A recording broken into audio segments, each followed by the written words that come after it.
Welcome, everybody. I'm Love Coach Scott Katamas. It is, of course, Saturday Night Alive for the Global Peace Tribe. That's all of you. And I want to acknowledge those of you who are watching live with us on Facebook. I want to acknowledge those of you that are in our Zoom room. And I want to acknowledge those of you who are watching this video recording. Maybe you're watching it tomorrow, next week, 5 years from now. Extraterrestrials watching it as they're trying to study what took place on Earth that changed everything, and it was Saturday Night Alive. However it is, welcome. You know, tonight's a really, really super important topic. We are dealing with the hardest things in life tonight. We're dealing with the challenges of addiction, depression, suicidal fantasies, and all of us have friends and family members that we know that have or are dealing with these things. And I want to acknowledge any of you in the audience, any of you listening to my voice right now that might be dealing with it either directly or through someone you care about. It's hard. It's hard. Roland, one of our speakers, and I were talking about that during our sound check today, just that we all agree, and one of the things I think you're going to see about tonight's presenters is that we all are very compassionate people, and we don't perceive that there's anything wrong fundamentally with anyone. What is true is life is hard. Life is hard, and it's a challenging time in the world. The pandemic has caused so many challenges, and so we're in the awareness that people are challenged. As a coach, I see really good people who are dealing with higher levels of addiction, compulsion, depression, suicidal fantasies. And so tonight, I'm so grateful for the people that are joining us. You're going to meet some of the most bright, light, wise human beings, and they're all lovers. They're all lovers of life. So no, this is not the Tantra Sacred Sexuality edition of Saturday Night Alive. It's the edition, though, where it's people that love life and love humanity and have dedicated their lives to helping to provide the tools, the resources we all need. All of us, every one of us, hits times where we're deeply in the shadow, where we're deeply challenged. And tonight you're going to learn some really wonderful resources. I'm going to put the spotlight on our sponsor for tonight's show. And this is our wonderful friend, Jerry Anderson, the Mystic Abbot, the Wild Abbot from Mystic Monastery. Jerry, thank you so much for your dedication to life. You are exactly what I was just describing. You are a lover of life, a lover of people. And I love your compassion and I love your care. Thank you so much for sponsoring tonight's show. My joy to serve. Thank you. And we're going to hear a lot from Jerry a little bit very, very soon, actually. Jerry's going to provide a quiz for all of us to take. I also want to acknowledge always our wonderful executive producer, Jay Mayer. Jay is in Hawaii, but he still is joining us. So thank you, Jay, for being with us. And thank you for all that you provide, again, along with our wonderful producer, Jan. I'm putting Jan here. Jay and Jan always now provide beautiful videos and support. Even when it's not a show that they're directly producing, they still provide wonderful support. So thank you very much, Jay and Jan, for being with us. Love you both so much. And I want to acknowledge those of you who are watching on Facebook or on our YouTube channels. Look, come join us. Come on into the Zoom room. It's really easy. All you got to do is go to globalpeacetribe.com, www.globalpeacetribe.com, and register. It takes about a minute. And there's a lot of advantages to registering. You obviously will get your email. We keep it to ourselves. We don't give it out to anybody else. But you'll get a couple of notifications from us. On Monday, you'll get a notification that gives you the link to the YouTube channel that we have where all of our previous shows live, including tonight's show. So that way you can go back, you can watch it again, you can share it with friends. Maybe you're only going to get a chance to see part of the show. You want to come back and see the rest of it. So it's really helpful. Also, you will then get emails when we have special events, and we have really cool special events. You'll hear about a couple of them tonight.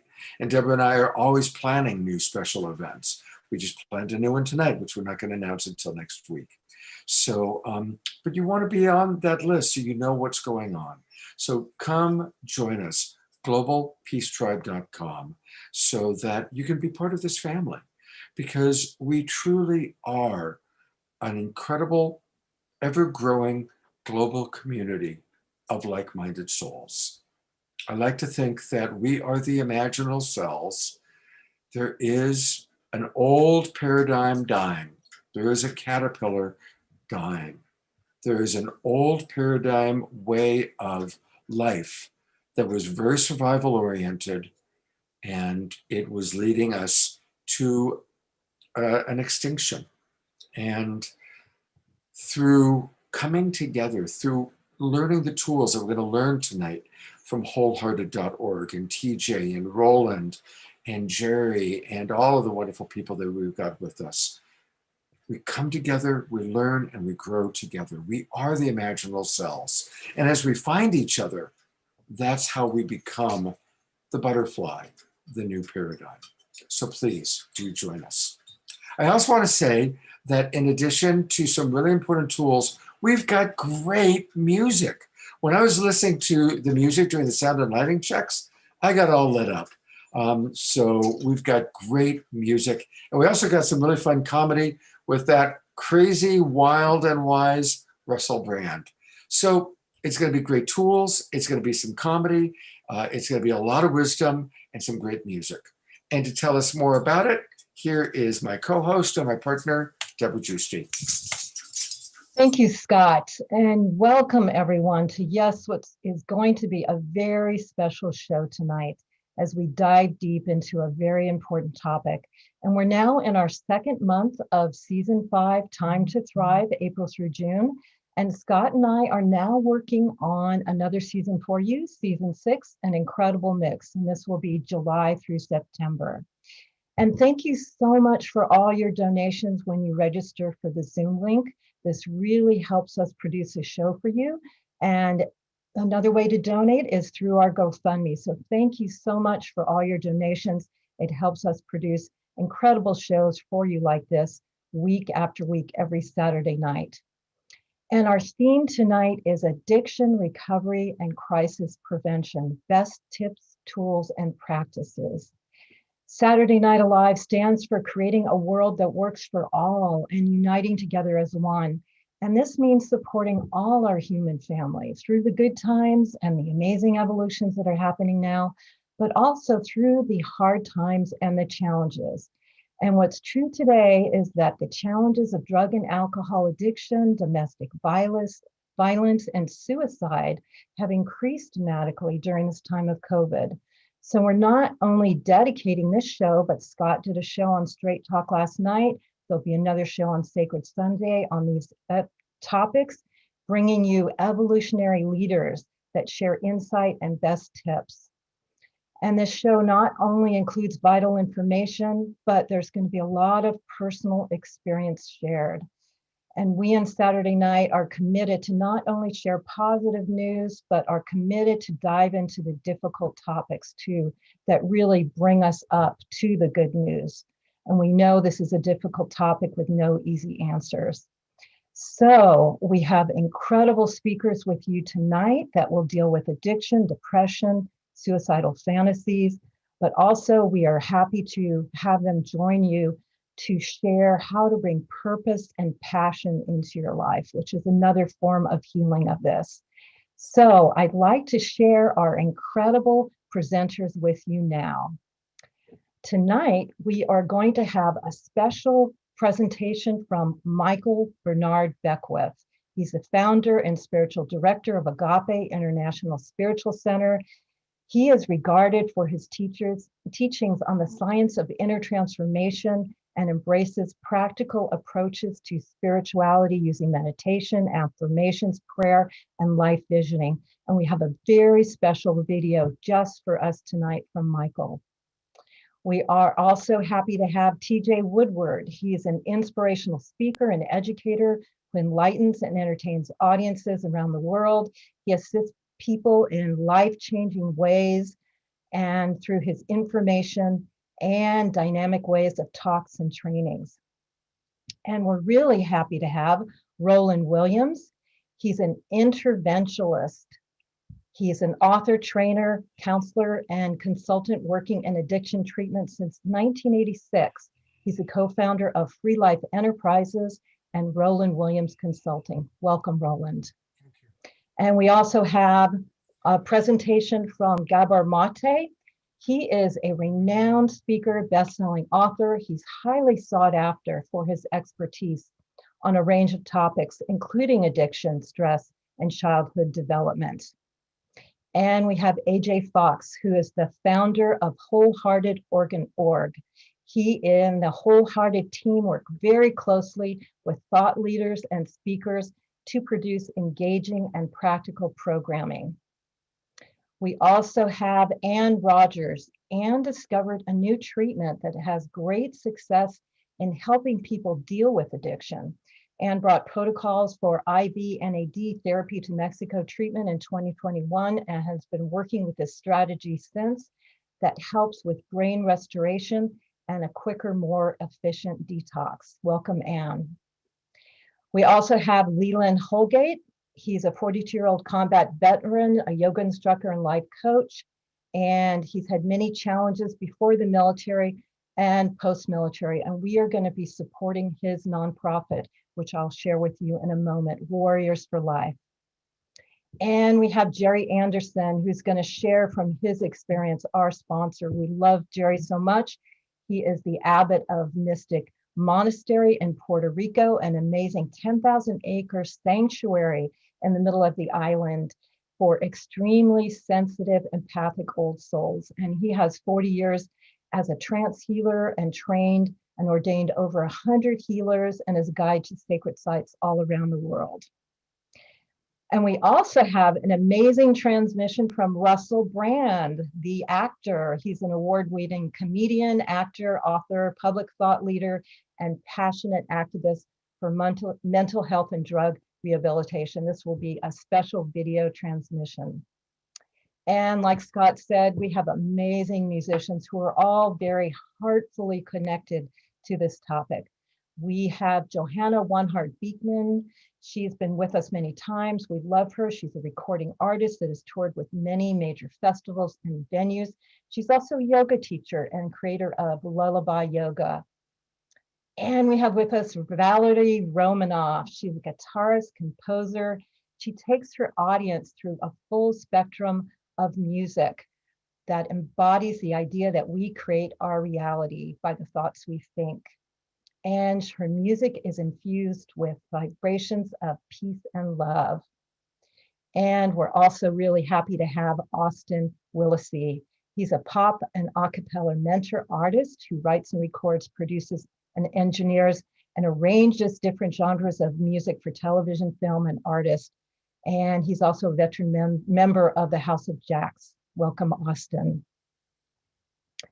And I want to share about our nonprofit. As you probably know, this has been a constant aspect of what we've done with Saturday Night Alive, is really support through the green love that you can give us through your donations tonight.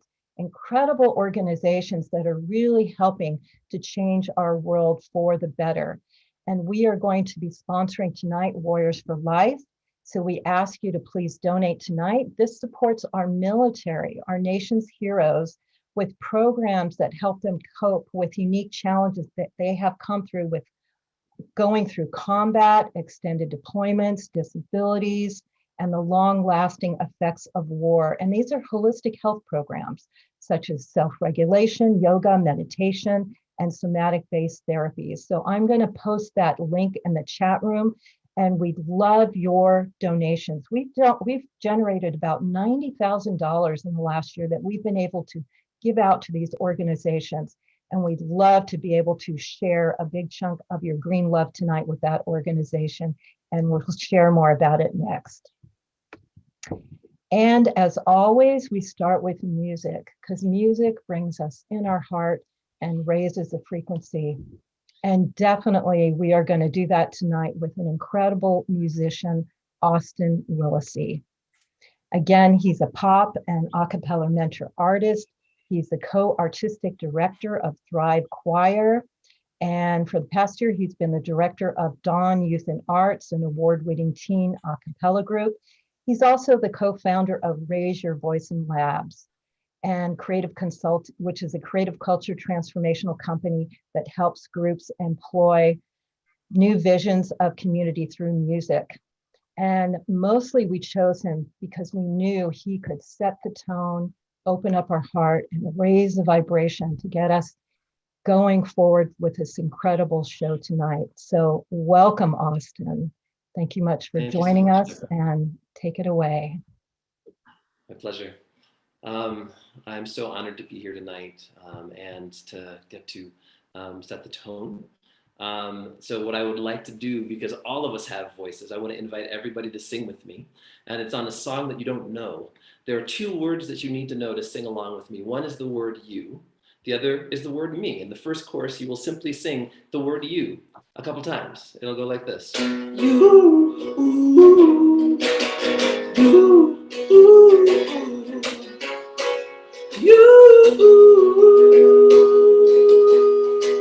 And then the second chorus is just me. Me, me, me.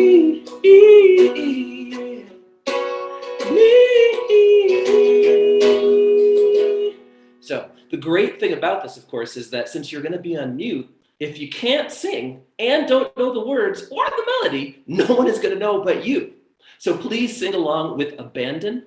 The song is called There's Enough Love Left. It is a song that I wrote for a friend and also for myself, a reminder that there is an abundant well of love that I can tap into. I need to try and find it within myself, and it is there for me. And it is also an offering tonight. So I'll do the heavy lifting. I'll try and let you know when you're supposed to sing your parts. Here we go.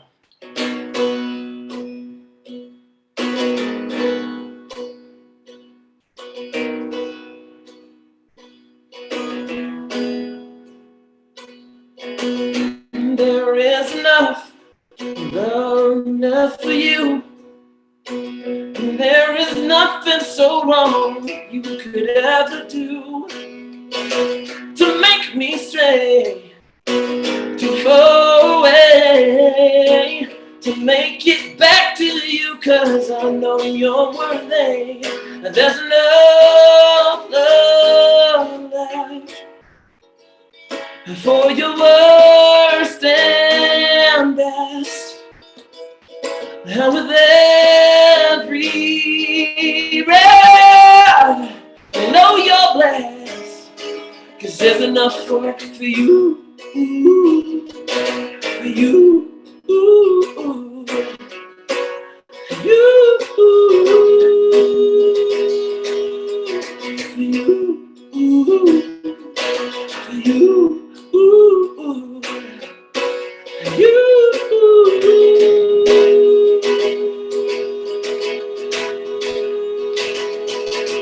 There is enough love left for me. When I am overwhelmed and feel that I'm too weak to lift my head out of my hands, don't think I'd find anyone else who understands. There's enough love left for my worst and best. And with every breath, I know you're blessed, 'cause there's enough for me, for me, for me, for me,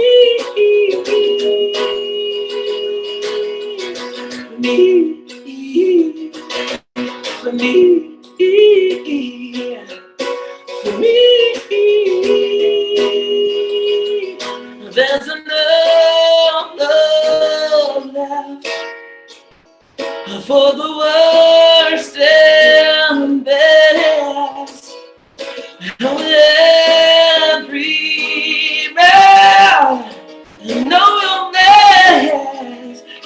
enough for you. For you. Please keep singing that part, yeah. Enough for you, enough for me.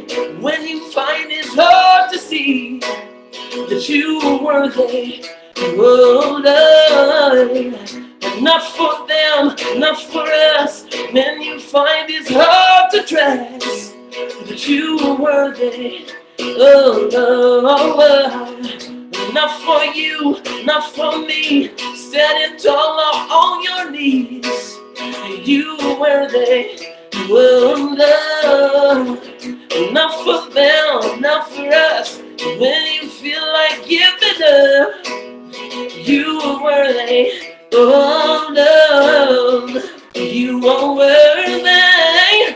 Oh, Lord. And I am worthy. Oh, Lord. Ah, wow. I'm going to go to gallery view for a moment just to see everybody twinkling and appreciating that really beautiful spirit and that just wonderful way to get us started, Austin. Thank you. Thank you so much. And I want to let people know that you can get more of Austin. You know, it's just a little homeopathic dose with one song. But if you go to austinwillacy.com, that's his name, AustinWillacy.com, austinwillacy.com.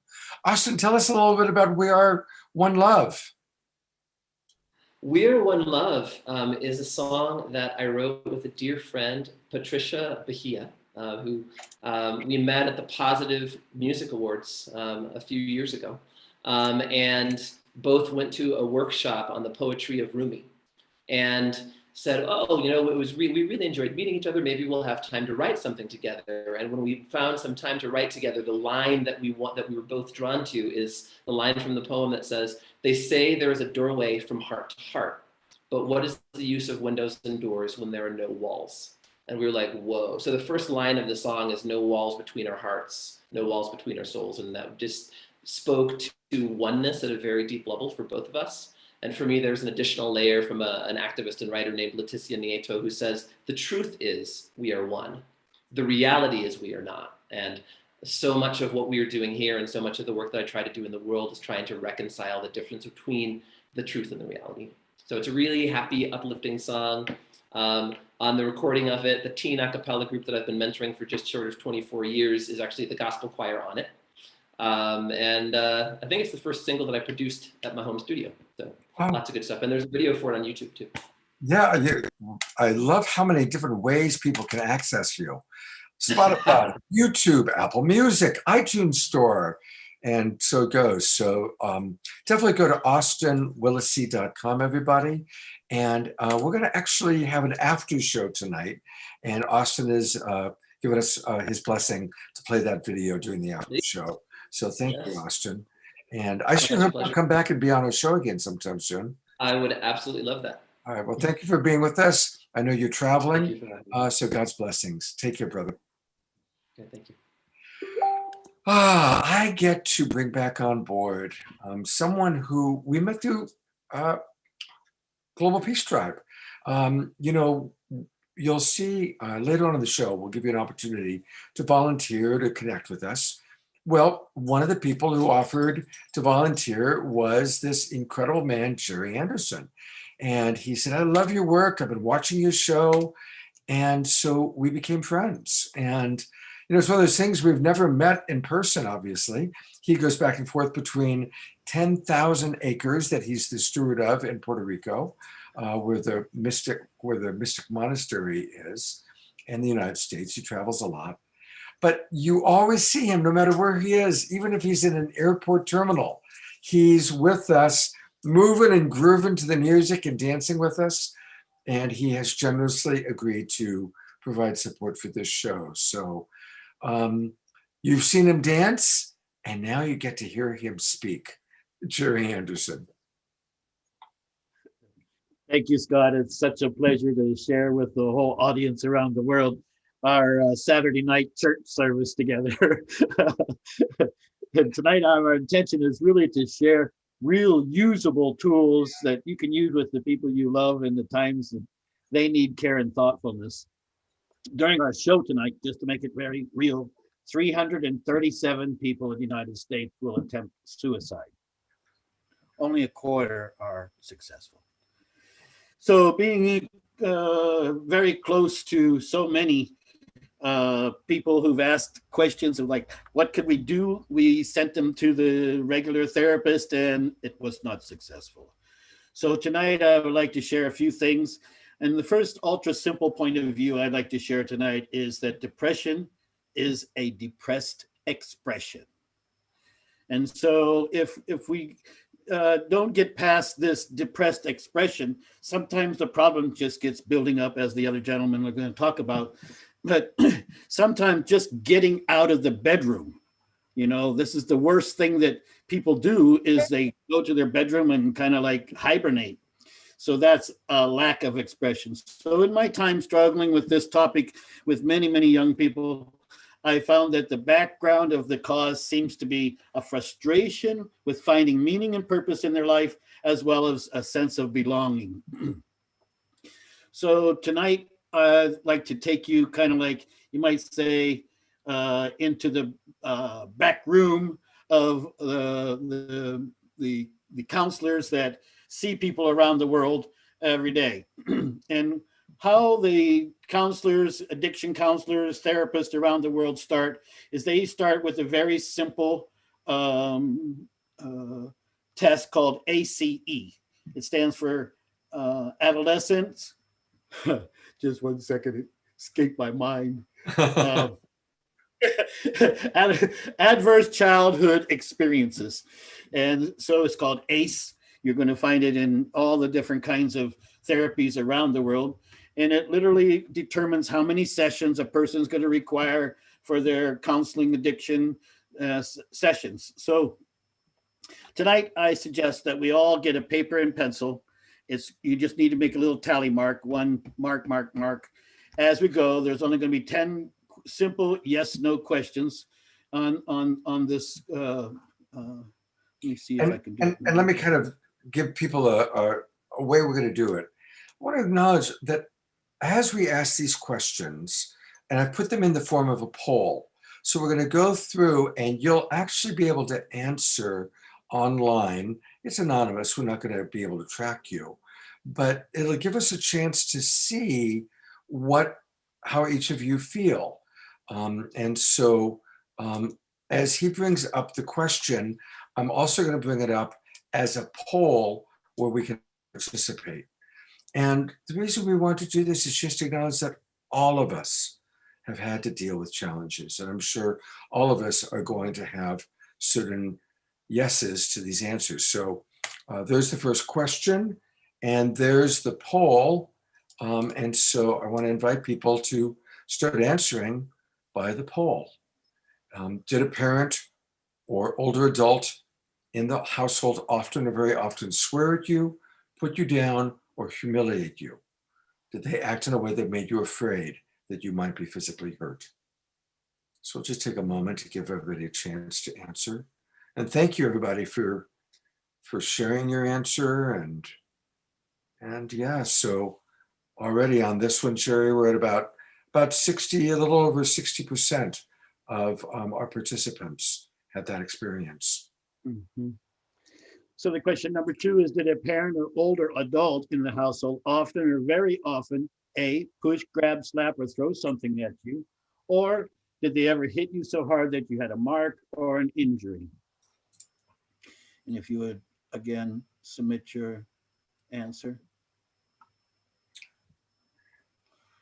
This will make a little more apparent in a moment what we uncover with this. So in this one, Jerry, we're at about 30% yes and about 70% no. Okay. We'll see how that compares to the average on the chart just in a minute. Now, number 3, did an adult or a person at least 5 years older than you ever touch, fondle you, pull it over top of it, fondle you, or have you touch their body in a sexual way, or B, attempt or actually have oral, anal, or vaginal intercourse with you. And I want to again remind everybody that this is anonymous. We have no way of tracking your answers other than just noticing who's saying yes and who's saying no. And again, just isn't that something that about a third of our audience had this experience? And it's just, just opening our hearts and acknowledging with compassion how challenging. Yes. Thank you, everybody. The fourth question is, before your 18th birthday, did you often or very often feel that no one in your family loved you, thought you were important or special, or your family did not look out for you, each other, or feel close to each other or support each other? That's if you didn't. And again, about 60% are saying yes, between 56 and 60%. Number 5, before your 18th birthday, did you often feel that you didn't have enough to eat, had to wear dirty clothes, or no one there to protect you? Or your parents were too drunk, too high to take care of you or take you to the doctor if needed?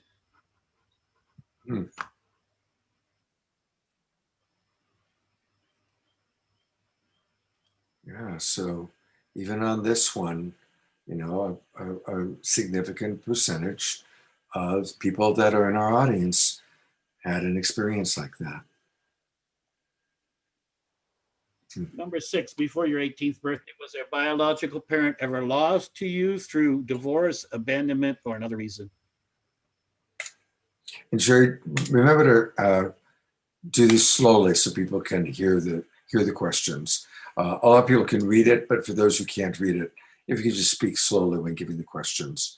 Again, it's before your 18th birthday. Was a biological parent ever lost to you through divorce, abandonment, or some other reason? And more than a third of our audience had that experience. Number 7, only 10. Before your 18th birthday, was your mother or stepmother often or very often pushed, grabbed, slapped, or had something thrown at her? Or sometimes or often or very often kicked, bitten, hit with a fist, or hit with something hard, or ever repeatedly hit over at least a few minutes, or threatened with a gun or knife? That's your mother or your stepmother. And again, it's so remarkable because when you hear something like this, it's like, well, come on. But look at how common it is. Look at how many of our beloved Global Peace Tribe family members had those experiences when they were still children or teenagers. Before your 18th birthday, did you live with anybody who had a drinking problem or alcohol or who used street drugs? Again, these are all before your 18th birthday.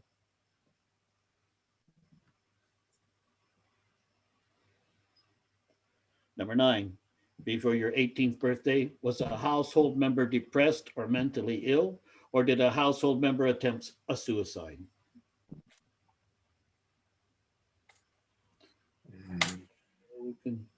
And let's wait a minute, Jerry, because we still got to wait for people to fill that in. I was a little late getting it up. Just about 50-50 on this one. About half of our audience. I'm really appreciating how many of you are responding. We're getting about 170 of you are responding to each of these questions. And I recognize a lot of you are watching on cell phones or whatever, but thank you so much for your participation. Okay, Jerry, go ahead. Before your 18th birthday, did a household member go to prison?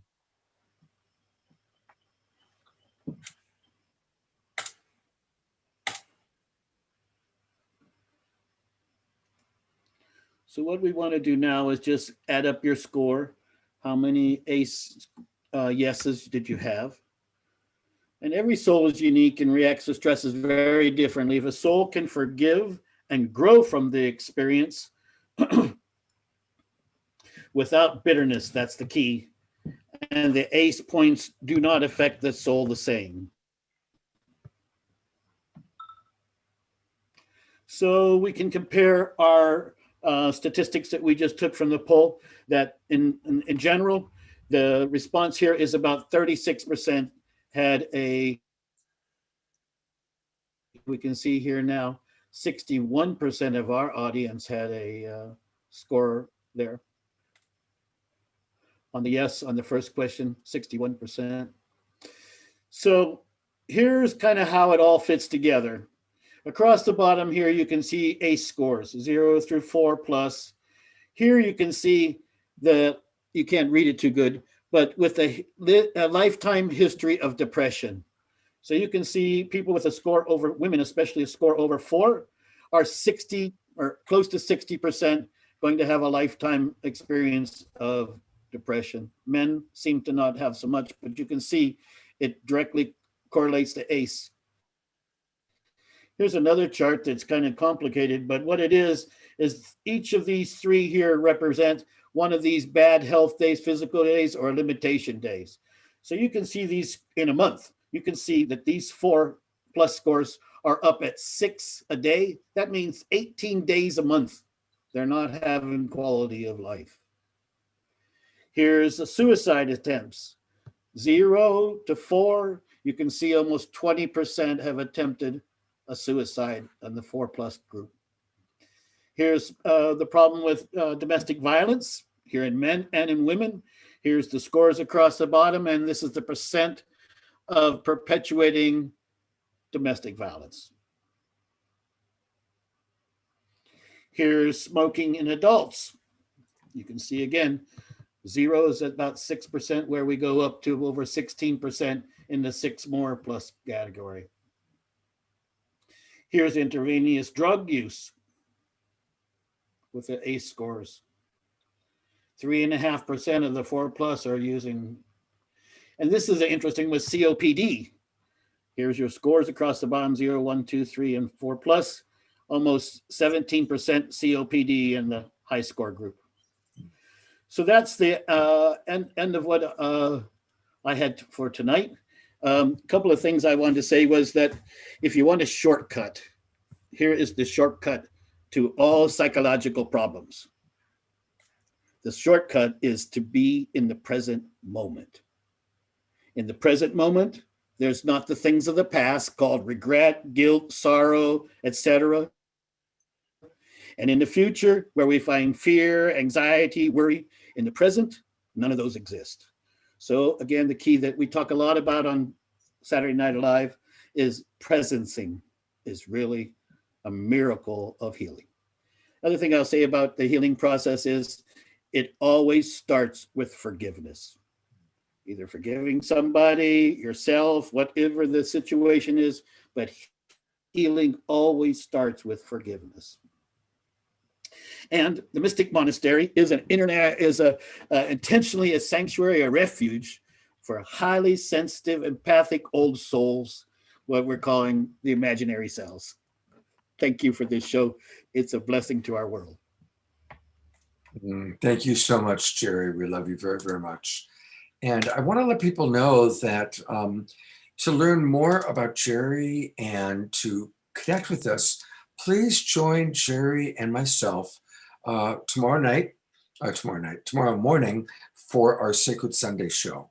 And we're also going to have Johanna One-Heart, one of our amazing musicians, who's going to play shortly, and Leland, who you're just about to meet. And so tomorrow morning, we're going to have a special edition of Sacred Sunday, where we're going to actually answer your questions, go more in depth, offer more significant tools. You know, again, on Saturday Night Live, we only have so much time, and these topics are so incredibly important. So we're going to go deeper, and we actually are going to be scheduling additional shows in June and July dealing with these topics because it's so important. So if you want to get to know Jerry, maybe even come online, ask him some questions, come join us tomorrow morning, 10 o'clock Pacific time. And Jerry, are you going to stick around for the after show tonight? Oh, sure. Okay. Sure. All right. So you'll see Jerry dancing between now and then join us for the after show for more Q&A. Thank you so much, Jerry. All right. And to introduce tonight's Wisdom Jewel, here's Deborah. Thank you, Scott, and thank you, Jerry. for setting us off in that questionnaire so we can look within. Appreciate it. And yes, this is a really amazing aspect of our show that we have every time now. It's our wisdom jewels. These are created by our executive producer, Jay Mayer, and associate producer, Jan Kaplan, and they really help reflect on a deeper level with quotes from celebrities and other people that you will know about our theme and topic. So Scott, would you like to run that? Absolutely.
And I've put the spotlight on our dear executive producer all the way from Hawaii, Jay Mayer.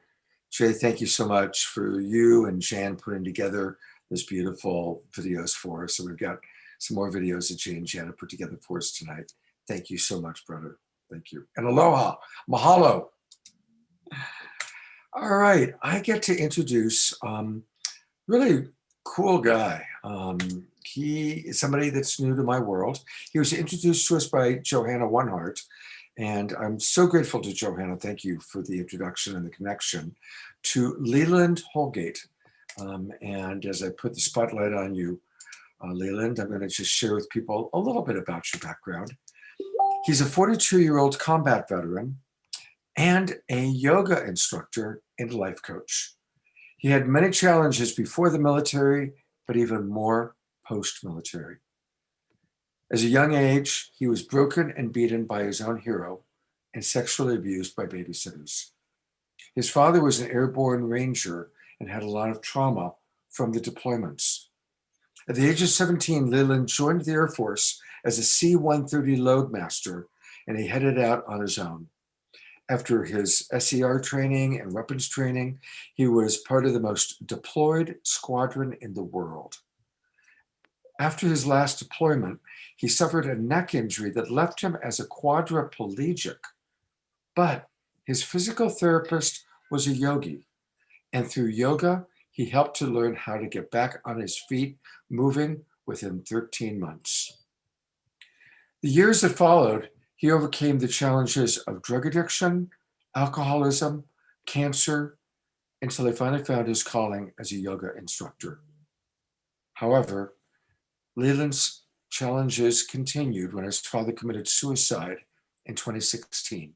And that led Leland to start this nonprofit organization, helping our warriors to find balance and purpose in life, using somatic-based therapy, helping those warriors. What a powerful life's journey you've been on, Leland. And I'm really grateful to have you on our show. Welcome. Thank you. Thank you. Yeah, it's an honor to be here. The work that I do is the most fulfilling work that I've ever done in my life. And of course, it comes from a place of experience and pain myself. And the beautiful part is that we just get to pass on that message of hope. And with Warriors for Life America, the beautiful part about that is we don't just take care of our military, we also work with the community. Because with us, we understand that being part of something bigger than yourself is truly the only way to heal, you know, feeling that purpose, that drive to actually be part of something else. And we work really, really hand in hand with the community. And a lot of what we do is like you said, the somatic-based therapy. So a lot of that is making physiological changes in the body and coming back to the present moment, like Jerry was talking about. And with yoga, breath is presence. So a lot of what we do is breath work, as well as the somatic-based therapy. And then we have our life coaching side as well. So we work all of our veterans and the community through 8-week programs. We have a 6-month program, and all of it is centered around yoga, meditation, breath work, the somatic-based therapies that we all do, which make those changes to the autonomic nervous system. And with the autonomic nervous system, you know, that runs everything and regulates everything inside of the body, and also controls our fight and flight and freeze response. So we noticed that doing a lot of this bottom-up work and making these biochemical shifts in the body by lowering your cortisol and adrenaline, which is your stress hormone, and simultaneously rising those happy hormones like your oxytocin and dopamine and serotonin, will actually make that shift for yourself and bring you back into the present moment. So I'm actually going to run everybody through just about a 5-minute practice, just to give you an example for yourself. And if you ever want to check out any of these resources, right now we're in the process of building our library. We have our YouTube channel, Warriors for Life America, where we have yoga, breathing exercises, fitness, and something called the midday reset, which is what we're going to go through right now. So you'll get to experience just that biochemical shift in such a short amount of time. So if you would. I'm wondering if I should put a couple of people, and this I have not asked, but maybe Johanna, who is a yogi, yogini. And I'm wondering if any of our other people would like to volunteer to kind of be on camera doing this with Leland. So do we have any other Johanna, are you okay with that? Sure. All right. Awesome. Turn my Always reader helpful to down see other people doing it. Do we have any other volunteers that would like to be on camera doing this? Deborah Giusti. All right. Thank you, Deborah. And I'm looking. Anybody else raise your hand for a bit so I can see? Jerry Anderson. Fantastic. Ann Rogers. See, you got a whole group. I love it. TJ had his hand up. Who else had? Oh, TJ. Great. All right. It takes me a moment to see everybody. So, all right, there you go. You got some volunteers. Take it away. Perfect. Perfect. Thank you. All right. So what we're going to do is you're in your chair. So just go ahead and sit back. Make sure you have some nice support. Just let your feet contact with the ground. Now you're going to take your hands and just place your hands in your lap. So just let your hands rest on your knees. Now let your chin fall to your chest. No need to force it. Just let it fall. And for the moment, I want you to pick out 4 different colors, maybe 4 different shapes. Could be 4 different patterns. Maybe the color of your chair, the patterns on your clothing, maybe the color of your clothing, or the shapes. Anything to bring yourself into this moment here and now. And as you're looking down, you're sending that signal to your brain, all is well. I am safe. I am right where I should be. Notice all those points by which you're supported.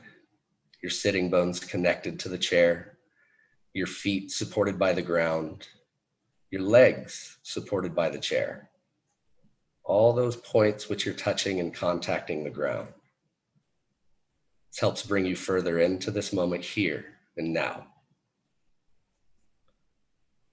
Now start to pull your belly button in toward your spine. And really engage the lower intrinsic muscles by restricting the flow of urine. Pull everything in and up. Keep everything engaged. You start to feel that center of your body heating up. It's your internal core temperature, that internal furnace firing up. This helps pull all that mind chatter down away from the brain where it can be burned up and used for fuel. Keep everything engaged, pull everything in and up. And very slowly start to release. And now with a 3-part breath filling from the bottom all the way up to the top. As you inhale, big belly, into your chest, into the back of your eyes. Exhale through your chest. Press your belly button to your spine. Inhale, big belly, into your chest, washing around behind your eyes. Exhale through your chest. Press your belly button to your spine. Inhale, big belly, into your chest, cleansing behind your eyes. Exhale through your chest and press your belly button to your spine. Come back to your normal organic breath. Just notice the state of the body, your forehead and jaw released, shoulders away from your ears, your hands just gently lying on your knees. On your next inhale, take your right ear to your right shoulder, head rolls back. Exhale, left ear, left shoulder, chin to your chest. Inhale, right ear, right shoulder. Continue to roll around and link your breath to your motion here. Work at a pace that works for you. And allow that popping and cracking to just release all that nitrogen from in between the joints. That's that old stagnant energy being cleaned out. Roll around one more time. Let your chin fall to your chest. Give yourself a moment of pause here. Now on your next inhale, left ear to left shoulder, head rolls back. Exhale, right ear, right shoulder, chin to your chest. Inhale, left ear, left shoulder. Continue to roll around again. Link your breath to your movement and move at that pace that works for you. Cleaning out that old stagnant energy, making way for the new. We'll roll around one more time. Let your chin fall to your chest. Give yourself that moment of pause. And while we're here, you take an inhale all the way to the top. Breathe in all the way. As you exhale, release your forehead and jaw. Let go of all your facial muscles. Inhale all the way. Breathe in all the way to the top. As you exhale, feel your shoulders fall and your arms become heavy. Inhale all the way. Breathe in all the way to the top. And as you exhale, feel your legs and your feet become heavier and heavier. Breathe in all the way. Inhale all the way to the top. And as you exhale, release all tension in the body.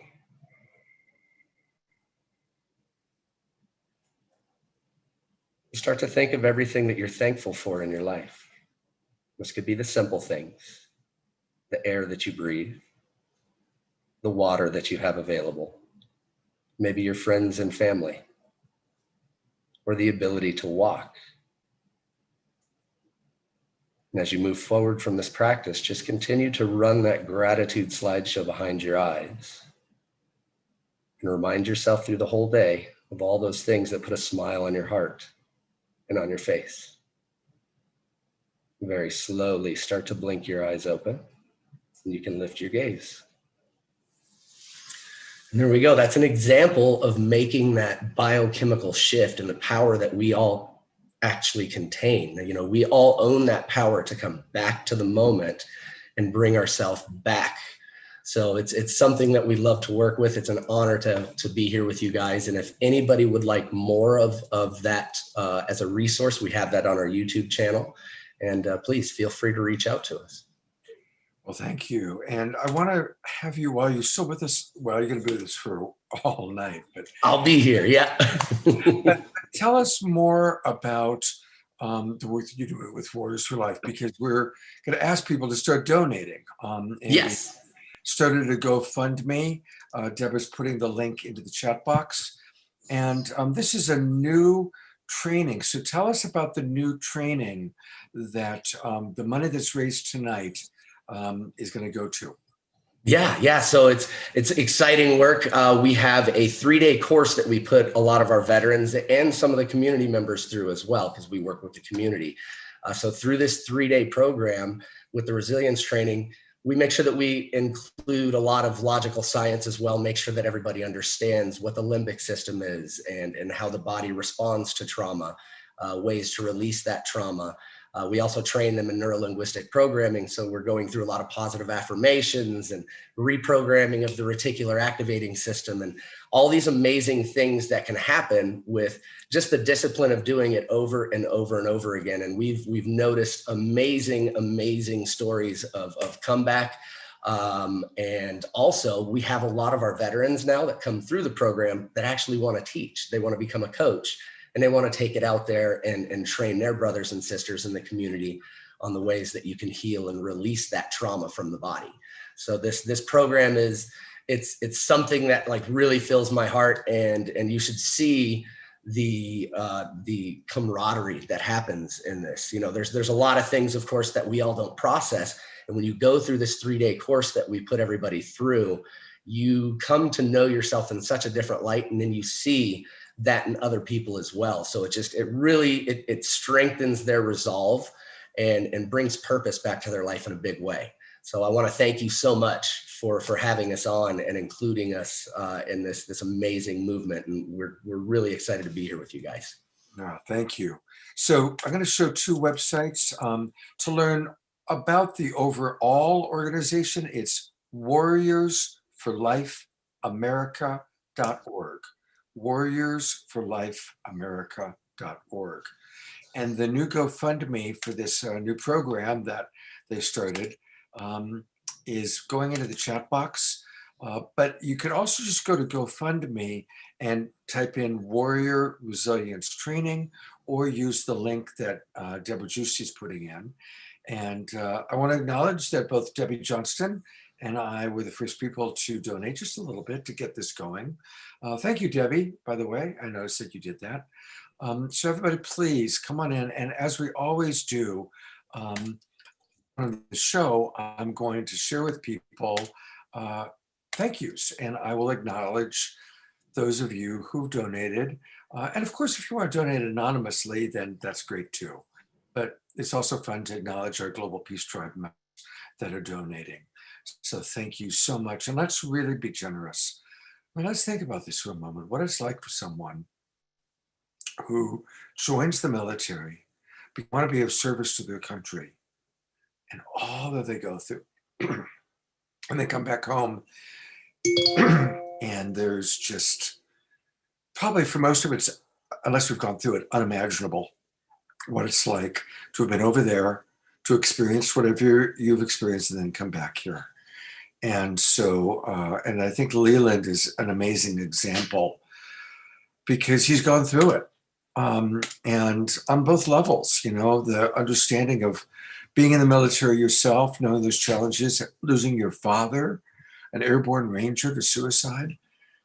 But then also on a personal level, having yoga take you from, I can only imagine the despair when you were a quadriplegic, the horror of that, and to find the way out through yoga. What a life journey you've had, man. Wow. Thank you. Thank you. I appreciate you. Yeah, well, it's good to have you as part of our family here. Amen. I'm glad to be here. And speaking of family, here's our big mama, the mama of our family. Here's Deborah to introduce our next performer. Thank you. Amazing, Leland. Thank you so much. And yes, we're going to raise the energy again with music. Again, like Scott said, we have great musical performers tonight. And tonight, right now, we are going to have Valerie Romanoff. She is a guitarist, composer, and she takes her audience through a full spectrum of music, and I would say very conscious music. She embodies chill for music activation, thrill for music celebration, and still for music meditation. and her music is infused with the vibrations of peace and love. She's co-founded the world-renowned Starlight Orchestra, and she's won awards for Healing Music Volume 2, Best Meditation Music, and Best World Fusion Album.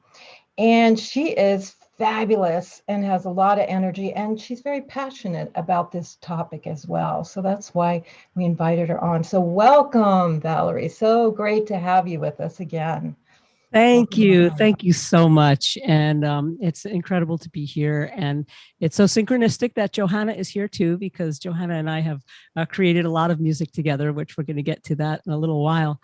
I am going to, when Scott first told me what the topic was, I thought it was so wonderful. And there's so many areas of focus that we could talk about, that people are going to talk about. There's, the compassion and the meditation and mindfulness and manifesting practices. But the one piece that really stood out for me was thinking about the kindness and the love that we can show ourselves, and that we show our own inner child and the person that we are. We freely give love to so many people, and sometimes rarely ourselves. So music has vibrations and is an amplifier and a conductor. So some of these thoughts are in the music. So I'm going to do a little variety of pieces to share that vibration with you.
Welcome to the world, it's your day.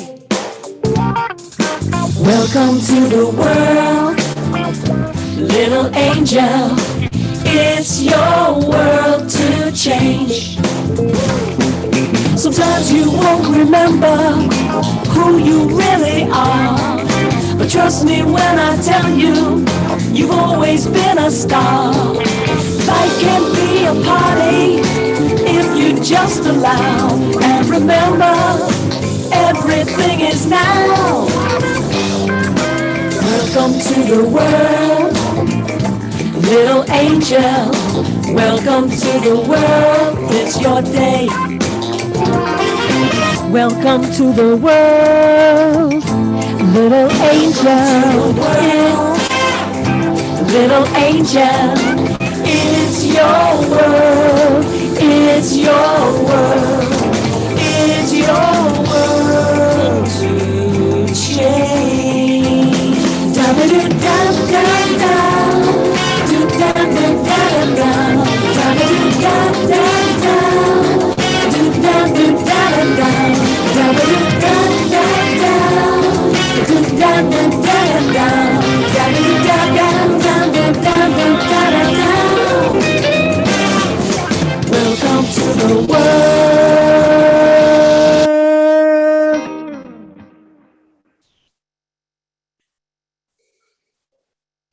That's so much fun, Valerie. You just are fantastic. Absolutely fantastic. And we got a lot more Valerie coming up. Wait till you hear the video duet that she and Johanna put together. It's amazing. It's really, really, really fun. So we're going to have that. And if you want more Valerie, there's a lot of ways to do that. Valerie, tell us a little bit about how we can still chill and thrill with you. Oh, absolutely. Well, since we've been home and we haven't really been out doing a lot of gigs, we've taken it online. And I started a Twitch channel, and I'm doing Mondays, Wednesdays, and Fridays at noon Eastern time. Mondays is still music for meditation. Wednesdays is music for manifesting, really chill. And Fridays is thrill. And you can come there and join. I'm just launching that channel, so I'd love everybody to come on and be a part of it. Also, I lead this amazing party band called the Starlight Orchestra, and we travel around and we play at big, amazing events, a lot of fundraising events, raising tons of money for worthy organizations and big parties. And of course, there's just all kinds of intentional music and my albums. And I'm always loving to collaborate. And Johanna and I have a growing catalog of music for positive intention and healing. Yeah, you sure do. So again, the place to go, everybody, is Valerie Romanoff Music. And Valerie, thank you so much for being with us tonight. When I decided to do this show, just like TJ Woodward was who I wanted to go to as our first offer coach, first person I thought of was, I said, we're going to need some rock and roll for this show. We're going to need to lift things up. So I checked with Valerie. She said, yeah, I'm available that night. So here we are. Thank you, Valerie. Thank you, Scott. And Debbie. Well, speaking of TJ Woodward, I'm going to share with all of you a little bit of a story about myself. I hit a real rough spot about 2 years ago, a little over 2 years ago. My dog of 18 years died. My relationship ended, and a long-term partnership ended, all in the same month. And I hit a real low point.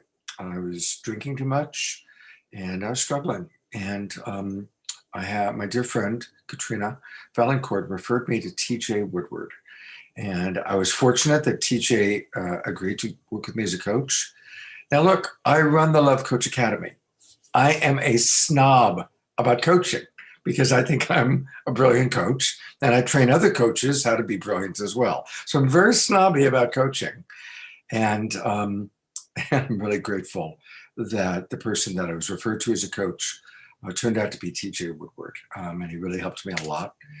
And it was also great because I got to know the amazing work that TJ does.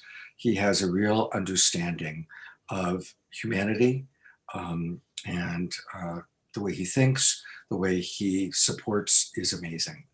So welcome as co-host of tonight's show. And TJ, please tell us all about conscious recovery and your story, your work.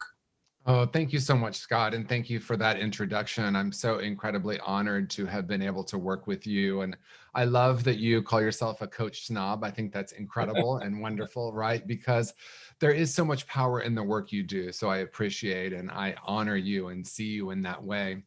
I have been working in the addiction treatment field for 12 years, and I've been in recovery myself for almost 35 years. And when I started working in the addiction treatment field, a couple of things stood out to me. One, most of the treatment, most of the modalities, most of the treatment centers were focused on symptoms and behaviors without getting down to the underlying root causes that were actually driving addiction. I was meeting people that were telling me I'm in treatment for the 4th time, the 5th time, the 10th time. And the other thing that stood out, which might even be more profound and more important for this conversation, is that I think really well-intentioned therapists, coaches, counselors were viewing the people they were working with, the people who were in treatment, in some way as damaged or broken. And this wasn't really conscious. going back and telling a little bit of my own story, when I was about 18 months sober, I found myself feeling suicidal. And I was suicidal because I hadn't yet addressed the underlying root causes that were actually driving my addiction. And the second piece is I felt broken. I felt damaged. I felt like there was something fundamentally wrong with me. So when I started working in the field and realized that so much of the treatment was doing that in that same way that I experienced when I was early in recovery, I became curious about how we can do better. And I became curious about what might happen if I were to start looking at every person I was working with as a whole and perfect spiritual being rather than being broken. In my own life, that's what was offered to me through an incredible woman named Mary Helen Brownell, who changed my life, who saw me as a whole and perfect spiritual being when I couldn't see that for myself.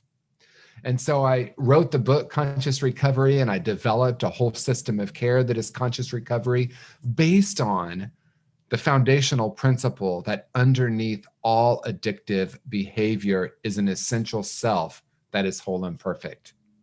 In my own journey and in working with clients for many years, one of the things that I have seen so pronounced is that people feel damaged or broken, not good enough, not worthy, carrying around core false beliefs that were then creating what they called reality. And most of the time, these core beliefs were buried deep in the unconscious or the subconscious. I also really heard a lot. I heard the term coping mechanism. We've all heard that, right? A coping mechanism or a defense strategy. And I actually have come to recognize, whether it's addiction or anxiety or depression, I have come to recognize these as brilliant strategies and reframe them as brilliant strategies. And then look at what that strategy is trying to manage. And so conscious recovery in some ways is profoundly simple. It's operating under the knowing that there is a whole and perfect spiritual being underneath all of these brilliant strategies that we once called a coping mechanism. And rather than looking at ourselves if we have an addiction, or the people we work with, or the people that we meet who have an addiction, rather than looking at them as broken, can we look for the wholeness within them?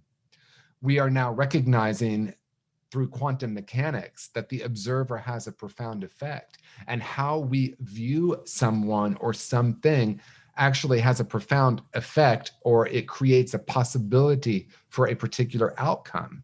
Science is now showing us that what we look for is actually what we discover. And so if we are looking for what's broken in the people we are working with, if I am believing that I am broken as someone who has an addiction, there's a higher probability that that's what we're going to discover. There's a very interesting paradox here, right? I recognize that each of us within ourselves, deep within ourselves, has all of the answers for our life. We have that internal guidance system, the internal wisdom. And yet when we are in an addiction, many of us have lost our ability to connect with that. So the paradox is the answers are within everyone that is really in any different state in their life, but oftentimes people can't do it alone.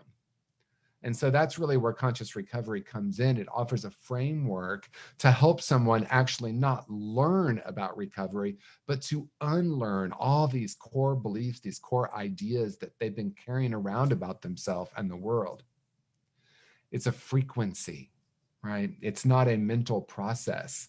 Sometimes we say to someone, change the narrative, or change your story, or opposite action, or just write a new narrative. But in my experience, these core false beliefs get concretized really early in life. In my own journey, at the age of 7, I made some fundamental decisions that I was not smart enough, I was not good enough, and I was not lovable. I built a wall around my heart, and I walked around believing I was damaged and broken. And that frequency was what was being emitted into my life. And I kept finding myself in situations that confirmed the core false belief rather than what I was trying to achieve in my life. Then through my addiction, I found relief. But of course, through that substance use, it ended up causing more problems than it did solutions. And so conscious recovery really helps someone get down to the deeper root causes. And in my experience, the root causes of addiction are unresolved trauma, spiritual disconnection, and toxic shame.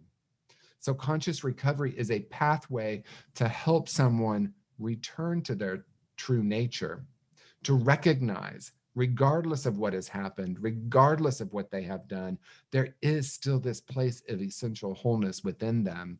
And as we begin to examine, question, and unlearn all the core false beliefs that we have put on top of it, you see, we come into this world as whole and perfect beings, and then we are programmed by society, by families, by schools, to believe that we are less than whole and perfect. And so then recovery is about returning to that place.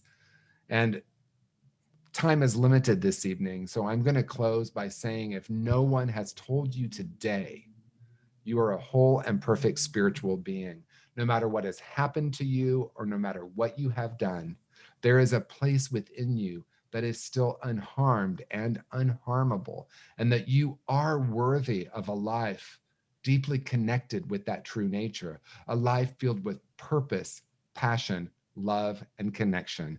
Peace and blessings. Thank you so much. And thank you, Scott, for inviting me. I'm deeply honored to have shared with you this short time about conscious recovery. Well, it is a short time. And I just want us to all take a moment and breathe in while I keep the spotlight on TJ. What he's sharing. Let's really make that commitment to seeing ourselves as whole. And remembering that whether it's judgment of ourselves, criticism of ourselves, or judgment or criticism of another, it's not who we truly are or who they truly are. Our problem is with the choice or behavior. And we all make choices that sometimes have hurtful consequences on ourselves and on others. And obviously people in our world make hurtful choices.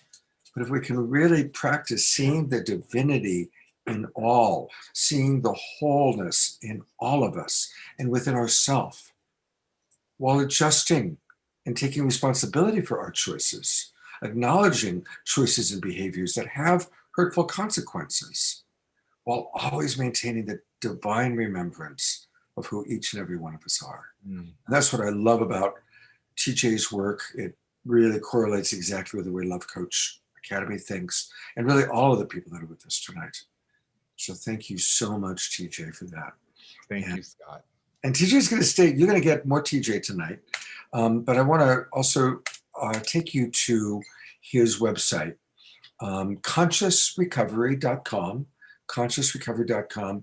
And when you go there, check I am. And so tell us about these three options. I love the way you set this up, TJ. Oh, thank you. You know, we did this because of the power of the I am, but it really is, there are three different ways to access conscious recovery. So it starts with, I am an individual person who is either suffering in some way from addiction or who is in recovery. And then I am a professional. We've created, just like Love Coach Academy, we've created the conscious recovery certification process for therapists, counselors, and coaches who work with people who have in some way addiction. And, you know, we can't even say enough that we're coming out of these unprecedented times, as we've been saying, but people's addiction is rising, people's mental health issues are rising. And so we're offering this program, and we have certified coaches all over the world now that can help people break the cycle of their addiction through this place of wholeness. And then finally, I am a person who owns or operates a treatment program. Conscious recovery is a full system of care that includes curriculum, workbooks, books, and I go in and train treatment providers how to use my system of care. And really, it's the deep work here is that it's really about what gets created when I view my client through the lens of wholeness. So those are the three different ways that a person can access conscious recovery. Beautiful. And so if you go down there, then once you kind of choose which of those I ams you are, then you can kind of pick and go further. So TJ, would you like to introduce our next presenter? I would be delighted to introduce our next presenter. Roland Williams is someone who I have had the honor of working with in many different capacities over the past decade. And, you know, Roland, you were a person who was there for me when I was going through a dark time. And so I just feel your heart is in such a beautiful place. I tend to say this every time I introduce you, Roland, because I think it's true. And that is, you're like a Johnny Appleseed of treatment. You have been part of starting so many different treatment programs, and you have touched literally hundreds of thousands of lives. You've now written this incredible workbook. I have the honor of being one of the thought leaders with you on wholehearted.org. You have courses there. You run relapse prevention trainings. And mostly what I want to say, Roland, is I love you and I appreciate you. And I love that you are bringing your heart into this work. So everyone, this is the incredible Roland Williams. Thank you, TJ, so much, man. And I love you too. And I love that website. I love the presentation and the people who sang and presented and talked before me. This has just been such a cool experience. I'm glad I'm here. And I've watched your journey, TJ, and it's inspirational. And I'm excited for you and excited for the people that get to work with you. And I get to work with AJ, and I'm watching AJ just kind of slowly and methodically work on changing the world by making this stuff more available to so many people with wholehearted.org. So it's exciting for me to be part of this and to be here tonight. I'm going to talk like TJ said, and TJ, one day we have to talk again because we have some similarities that I didn't really realize. So I want to have lunch with you. We're due for another meal. I want to talk about recovery. You know, I think that we all know about addiction, and we know about mental health. I've been working in addiction treatment and mental health treatment for the last 35 years, nonstop. That's all I do, and that's all I've done. And I've worked with some of the most famous people in the world, and I've gone into penitentiaries and worked with some of the most dangerous people in the world. And I love this work. And I think that people get called to do this kind of work. This what we do. We get called. I tell people what I do, and they say, damn, that must be hard. And I say, yeah, it can be hard, but it can also be incredibly satisfying. So I want to talk about recovery. And when we think about recovery, like, just be aware that you don't have to be an addict to need to be in recovery. You don't have to be an addict or an alcoholic or a person with mental illness. Recovery is just about us wanting to take good care of ourselves. I view it as a big concept that people want to be the best version of themselves that they can be. And sometimes things hinder that. Sometimes it's old tape. Sometimes it's the adverse childhood experience. Sometimes there's some messages that we learned very young that we brought into adulthood. But we all could be a better version of ourselves if we put some action into it. So I'm going to talk a little bit about recovery, and at the end of this, I'm going to tell you what I think is the secret to recovery. I'm going to tell you a secret, so don't tell anybody. I'm going to keep it between us. So when you think about recovery, just think about taking care of yourself and what does that look like? The thought leaders in addiction treatment have really kind of narrowed it down to, it's about taking care of your body, taking care of your mind and your emotions, taking care of your relationships, and taking care of your spirit. Biopsychosocial spiritual. That's kind of an understood pathway to some healing. And people have different methods that they get to that. But that's kind of like the goal. And I want to say that recovery is hard. That this is really hard. Recovery is, I call it, a friend of mine told me years ago, he said, this is a hero's journey. This is the stuff of warriors. This is not the easy or softer way.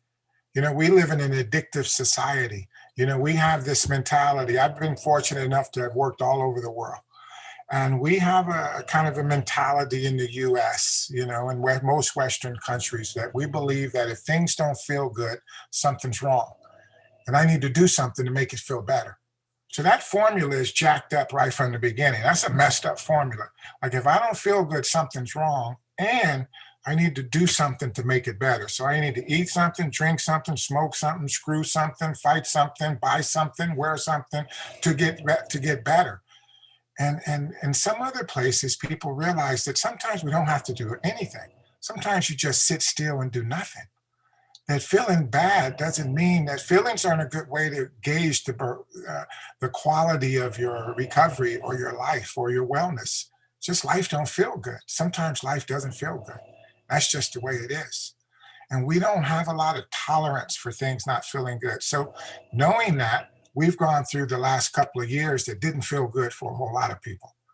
This last couple of years has been rough. I mean rough, capital R-O-U-G-H, rough. You know, we've gone through fires and we've gone through riots and we've got all these divisive politics and all this divisive rhetoric. We've seen all kind of stuff on TV that people should never have to see. You know, we've been ripped apart, then we've been locked down. We got the pandemic. We don't know what to believe. We're getting mixed messages and we're at each other's throats. And like Scott said earlier, we can't use a lot of the stuff that we used to use to cope. And so people are like up to here. You know, people are like wore out. They're exhausted, emotionally, spiritually exhausted. And a lot of people have turned to substances and behaviors to kind of cope with that. A lot of people have thrown in the towel. A lot of people don't have a place. They don't have a tribe to get together and talk about what's going on. A lot of people are suffering in silence. So there's a need for healing right now. You know, it's rough right now. And so I think that as many people, what I'd like to do is just stay mindful of the fact that healing happens, that life gets hard. And the trick to longevity in this whole process is to be able to do it when it gets hard. It's easy when it's easy and it's hard when it's hard. I work with people and they say, oh man, that's hard. That's hard. And I tell them, dude, you've been doing hard stuff your whole life. What are you talking about? You've been doing hard stuff your whole life. Yeah, it's hard. I know it's hard. But you can do it, you know. And the trick to longevity around here is that when it gets hard, and when I say longevity, I mean long-term commitment to taking care of myself. Know that there's going to be some rough days. And the trick to it is to be able to, it's easy when it's easy and it's hard when it's hard. You got to be able to do it when it gets hard. And we can support people. One of the paradoxes of recovery is that you alone can do it, but you can't do it alone. One of the things that we're fortunate enough to do is to us as providers, as healers, as people invested in supporting other people's wellness, is we get to walk that path with them. I tell them, I'll walk with you. I'll walk with you. I won't walk in front of you. I won't walk behind you. I'll walk with you. You know, we need to recognize that each person has their own path.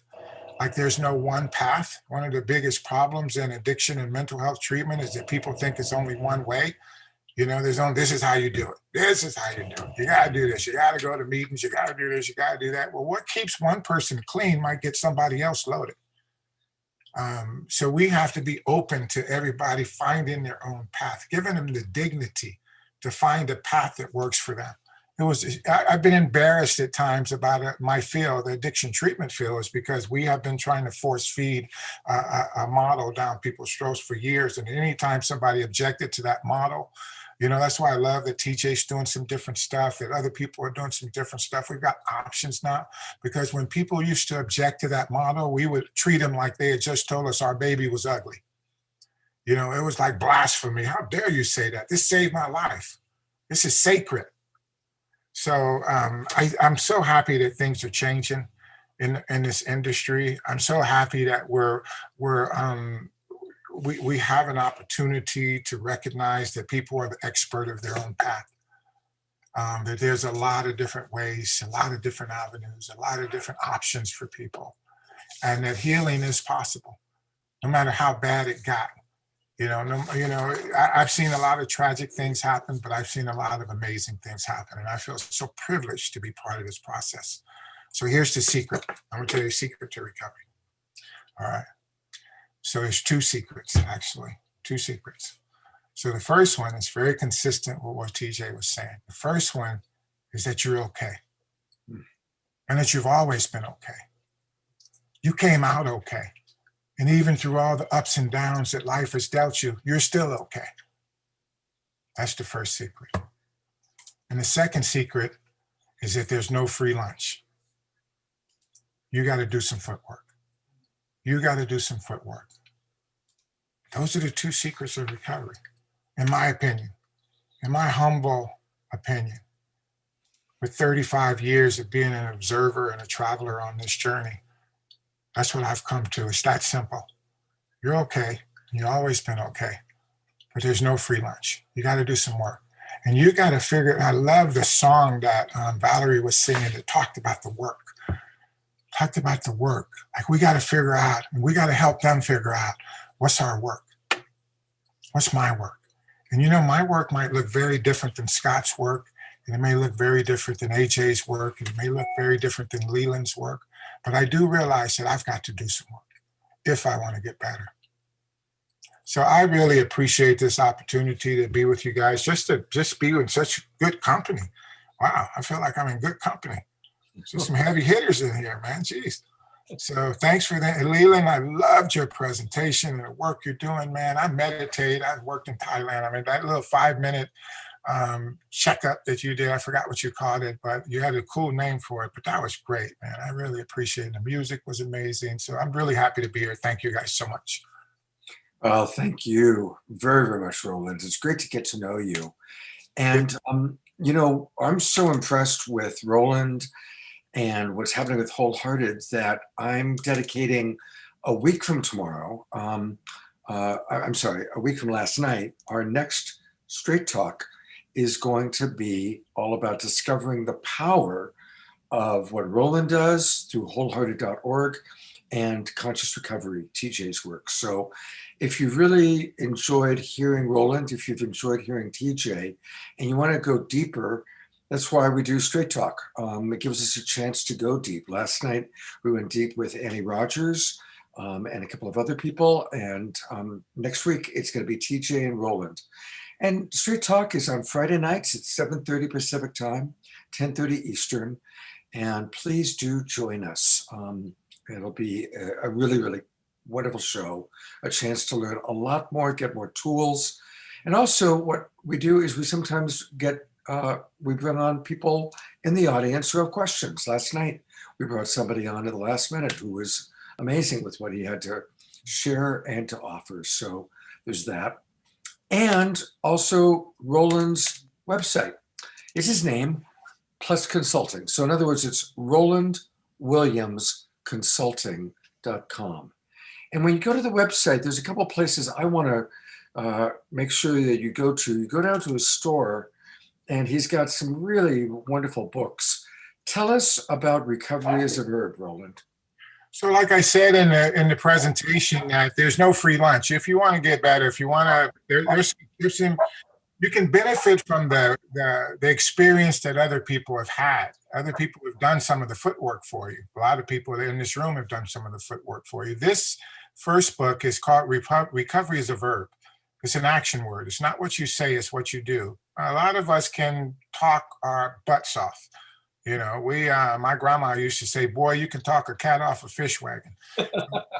we know how to talk, but what this is about is work. And so that Recovery as a Verb is a workbook, and it's full of exercises and pieces of work that you can do to help fuel and motivate and accelerate and provide insight and clarity around the healing process related to recovery. Recovery being taking good care of yourself. And this is, you know, I grew up in the South Side of Chicago, and I grew up in the hood. I grew up in a neighborhood that's been devastated by addiction. And so one of the things that I want to do early on in my career is I wanted to give something back to my community. And I wrote this book. There's actually a textbook that goes with it. There's a set of relapse warning signs. There's a pamphlet that goes with it. But this is actually a workbook. I recently updated it, and it's a relapse prevention for African Americans. And it's a culture. It works with this process from a cultural perspective and looks at some of the unique aspects of how people from different cultures are affected by, and how they receive help, how they ask for help, how they are affected by the addiction. It deals with so many of the cultural things that a lot of times we don't just stop to think about. And it's also a workbook. And there's a textbook that goes in there, and the people use it all over the different places in the country and different programs that work with this population. So, you know, what I do is that I train therapists. A lot of what I do, I'm still a therapist. I still work with some clients. I work with a lot of healthcare professionals, impaired physicians, medical professionals. But what I do most these days is I train. I train therapists, I train staff. I write curriculum for treatment programs. I get treatment programs licensed, and I just love this work. I ran the chemical dependency studies at California State University, East Bay, for many years, and have taught many, many people how to help people that struggle with this, how to help them get better. So again, thank you so much, Scott, for the opportunity. God bless you, Roland. Thank you so much for the work we're doing. Looking forward to continuing to work with you. Thank you so much. Thank you. All right. You know, people ask me, what is light touch? I get that all the time. Well, okay, we see light touch all the time. What is light touch? So let's learn just very briefly, what is light touch?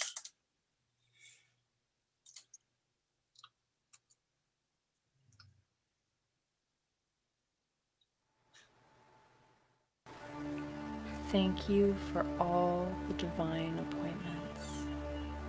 Thank you for spiritual wellness. Thank you, thank you, thank you. Thank you for blessing our blessings. Thank you for transforming my relationships. Thank you for the most divine relationships. Create and manifest all our miracles. Thank you, thank you, thank you. Yeah, you see, it really is that simple. Light touch is prayer, affirmation, and really celebrating our beautiful body temples, awakening the senses while we connect to the divine. And it's a wonderful thing. So if you're wanting to learn more about it, definitely go to light-touch.me. All right, it's time for some music. And to tell us all about it, here's Deborah. Thank you, Scott. Yes, we get to bring back some heartful, high-frequency music, very in alignment with the theme tonight. We are going to have Johanna One Heart Beekman. She is a multi-genre performer, recording artist. She performs a lot of the festivals. She's also a yoga teacher and a healer and a coach, and also very much connected with this topic from her heart and from her soul. She's been with us many times. We love to have her back. Welcome, Johanna. So great to have you back again. So happy to be here. Thanks for having me, Deborah. I know we've spoken a lot today, but this topic is very close to my heart. I'm going to dedicate this song to my Aunt Kathy, who chose to leave this world too soon. And this is how I heal that. This is how I help others to choose differently. This music, these songs, this medicine. So thanks for receiving it. This is called The Light Inside. You are the sun. You are the moon. You are the universe inside when you come home to you. You are the light inside. You can't help but shine through the darkness. You are divine. Though there is darkness, there is light. Though you are human, you are divine. Though there are shadows inside, every breath you breathe in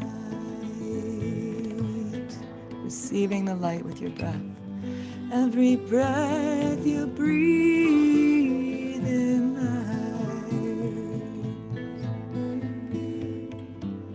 Every breath we breathe in light. Pavana, pavana, pavana. It's a chant chant from the Kundalini tradition, the Sikh tradition for the breath. So I'd like to invite us on a breath journey, drawing in the breath through the crown of your head, through your heart and down, letting anything that's not serving you out with the exhale, giving it back to the mother. It's food for her. Anything that feels sticky, that darkness inside, letting it go, letting the light come in through your crown, filling your lungs.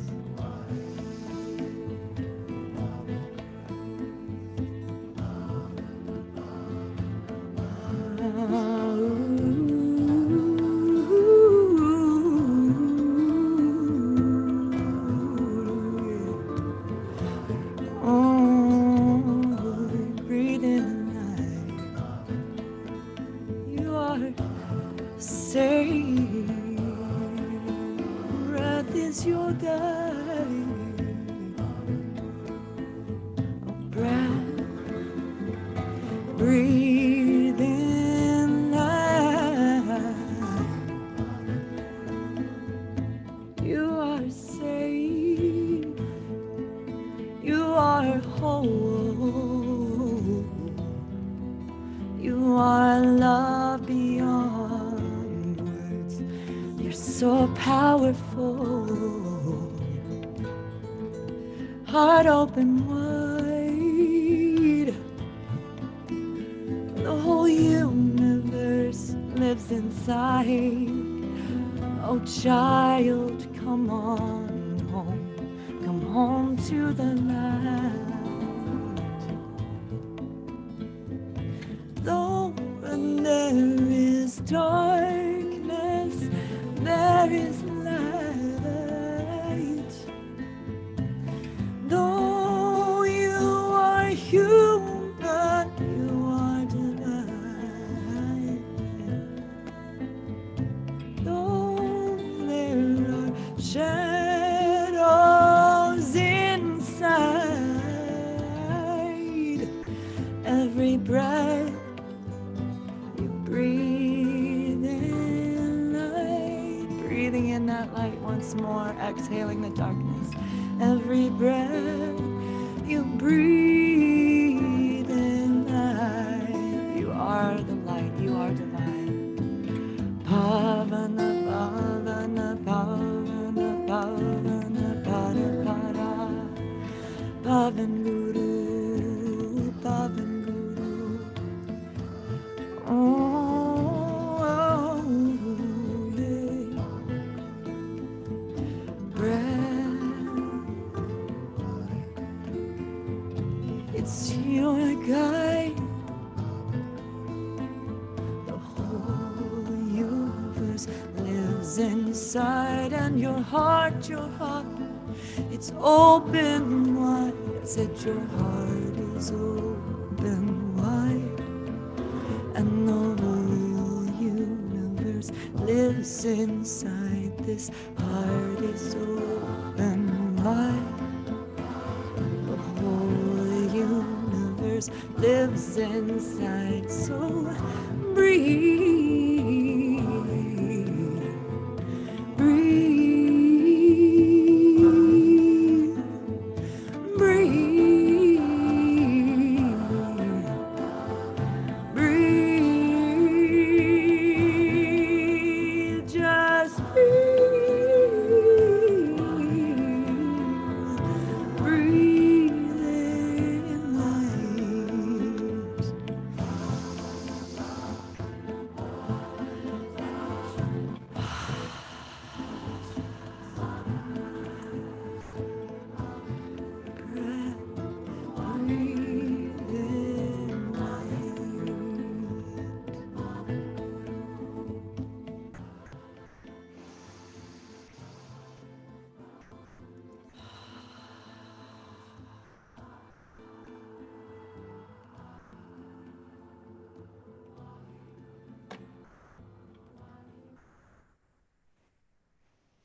Just wanted to take in for a moment all the appreciation from people here tonight for that just exquisite, exquisite musical experience.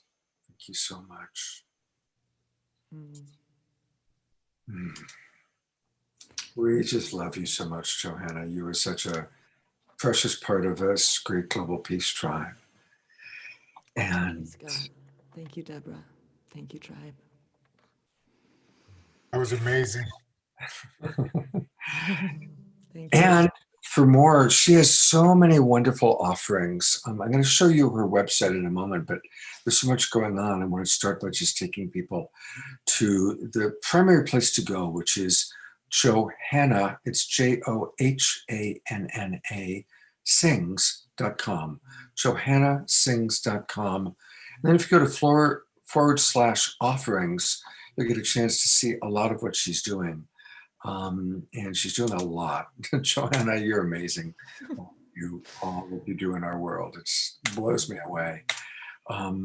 So taking a look at your website, tell us a little bit about Lullaby Yoga. So I have a program coming out. It'll be evergreen content on my website. It's a 5-class series that will, excuse me, my reverb's still on. Hey. A 5-class series leading us through retraining of the nervous system through restorative yoga, sound, meditation, mantra, and breath work to restore our natural state. Again, a lot of what Leland was saying, working with the parasympathetic and sympathetic nervous systems through the mantra music. Kirtan works with both, which is a very unique thing around chanting practices. So I use this as a backdrop to reset our nervous systems. And I had been hit by a drunk driver, and I was maybe 30, and everything was not moving or working. And this is when I developed Lullaby Yoga, and doctors said I was not going to practice yoga again at all, let alone the kinds of asana that I enjoy when I'm feeling up for a rigorous practice, which is what I was trained in.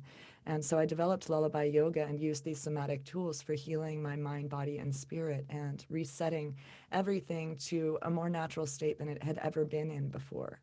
And so I began to share that work, and I've been touring all over the country to festivals, to churches, helping people. I remember, we'll talk a little more about my story tomorrow. I don't want to get too deep in, but there have been moments where people have had their lives saved and told me about that with the practice. And I'm so, so, so grateful for every human being who is able to stay here, stay sober, and stay sane. So thank you, all of you presenters, for all of the incredible work you're doing in this field. Beautiful. And Johanna's going to be back. She and her partner Valerie have put together not one, but 2 amazing videos for us tonight. And I can't wait to share them with you. And again, as she referenced, remember that tomorrow morning, Johanna and Leland and Jerry are all going to be joining me for my Sacred Sunday show, where we're really going to be able to go deeper into stories and tools and take some of your questions. So please do join us tomorrow at 10 o'clock in the morning, Pacific time, 1 o'clock Eastern. I'm going to bring my co-host, TJ, back on. Hey, TJ. Hi, Scott. How's the show going for you tonight? I mean, so incredible. Wow, Johanna, that music just opened my heart. And Roland, I love you and everything that you shared. And I'm just deeply honored to be here. Yeah. Well, a lot of this is possible because of AJ. And so I want to ask you to introduce AJ. And I recognize that AJ tends to be shy. He's not commonly showing up on camera, but tell us a little bit about this wonderful man. I am delighted to do that. I met AJ several years ago when I was presenting at a conference, and immediately we discovered that we had a very similar vision and passion. And that passion was really providing a place, a space, an opportunity for people to really heal. As people are performing, singing, speaking, I'm reminding myself that we actually can heal. And I would love for us to shift into a new conversation. And AJ is such a big part of that conversation. And we can have like 5-hour lunches that go, or dinners that go until wee hours of the morning, because we both have a passion for really helping people return to who they really are. And so AJ founded wholehearted.org sometime back to be a platform to help as many people as possible. And, just so honored to be a featured thought leader on the platform, along with Gabor Mate, Marianne Williamson. We did an interview with her, Roland Williams, Mark Lundholm. He's done some work with Brene Brown in the past, and just really a visionary. So I'm deeply honored to introduce AJ, and he's going to be talking with us about wholehearted.org. All right.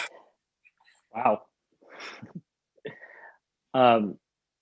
I just want to say that I'm one of many people that helped get wholehearted.org off the ground. There's a whole team of very dedicated people, including my business partners who've been involved with this for over a decade. So it's not just me. I'm just the one that most of the authors and speakers happen to work with, but there's a lot of people that make this happen. Well, thank you for being the person who's spearheading it, putting it all together. I know what that is like. I can relate. And it's a beautiful thing that you've created. And I'm just so excited as I get to know you and your different presenters. And I want to acknowledge that you put together a special video just for us tonight. So I'm about to play it, but tell us a little bit about what we're about to see. So this is actually the beginning of Gabor Mate's exclusive course with us from Healing Trauma and Addiction. This is intended for individuals and families. We've never released it to the public before. It's a newer program. So it's about 10 minutes of it just starting, and people can watch it. And if it speaks to them, I'm happy to answer some questions or point them in the direction where they can learn more. Great. Thank you very much. And let's hear what Gabor Mate has to say.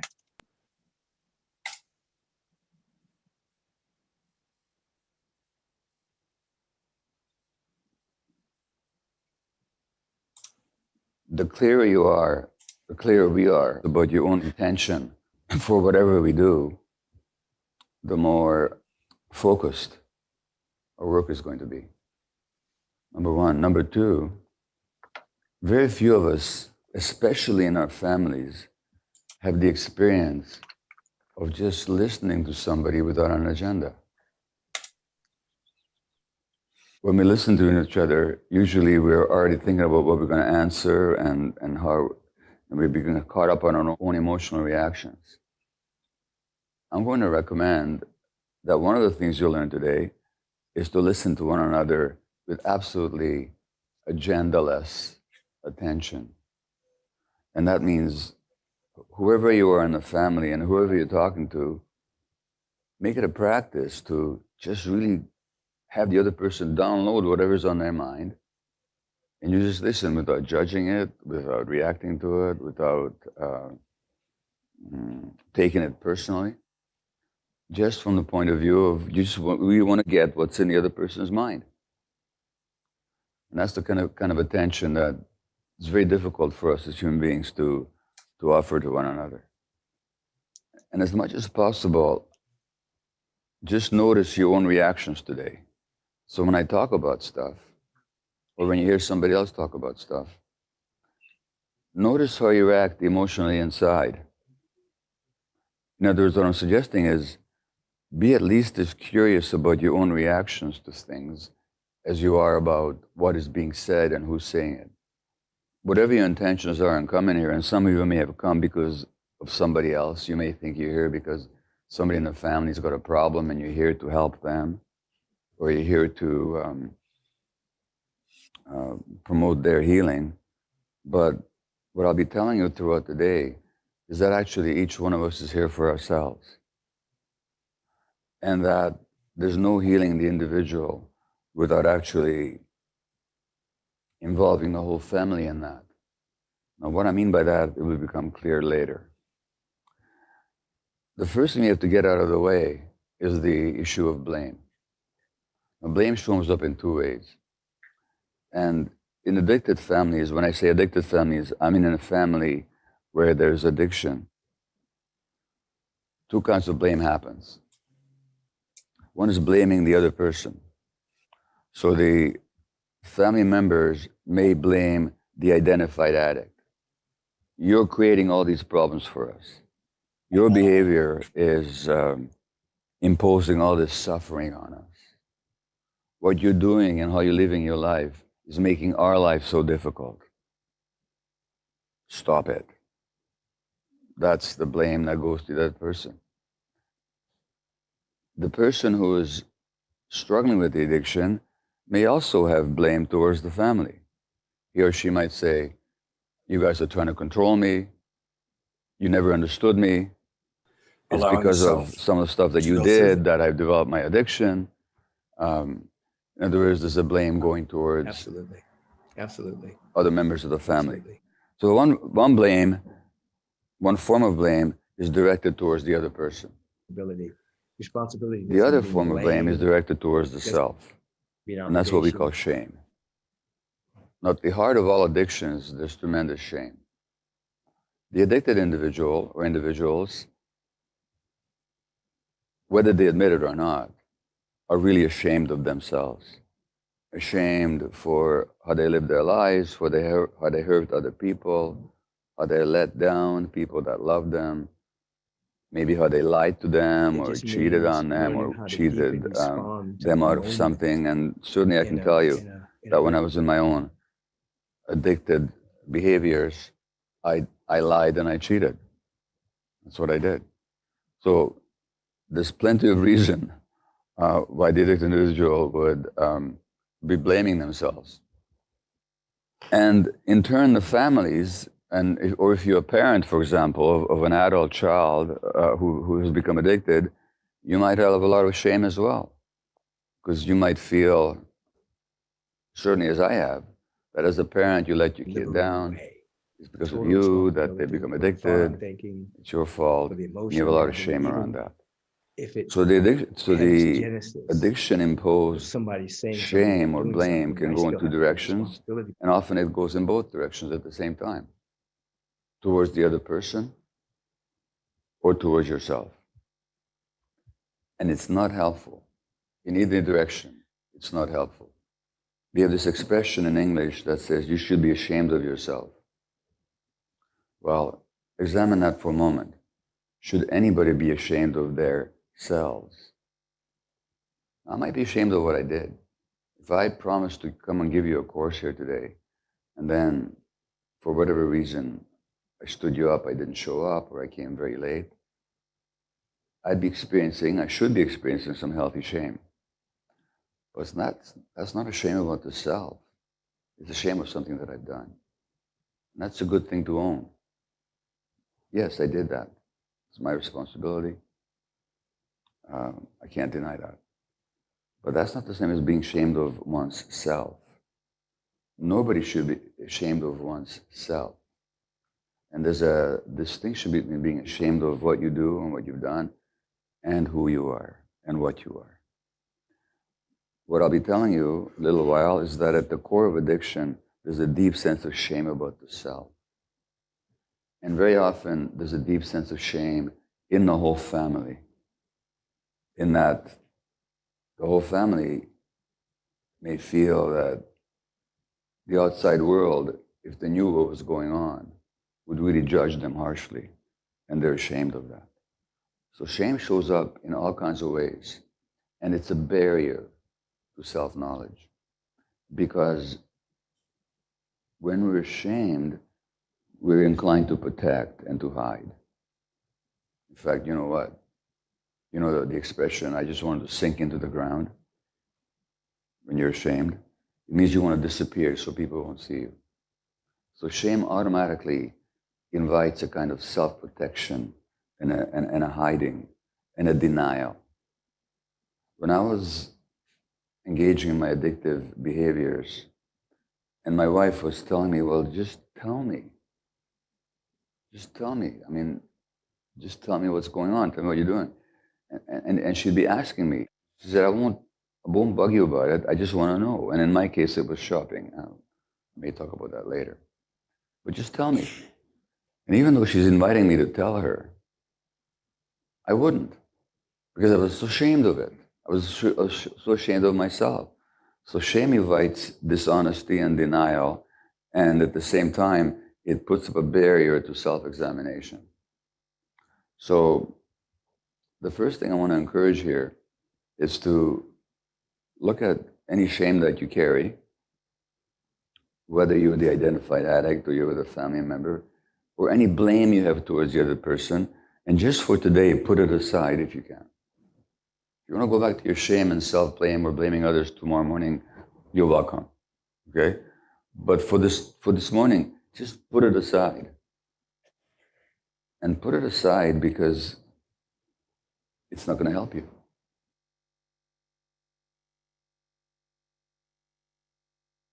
And so let's just talk about addiction a little bit and what addiction is and what it isn't. And I believe that if we can look at it in a new way, it might help everybody to let go of that shame. So what is addiction?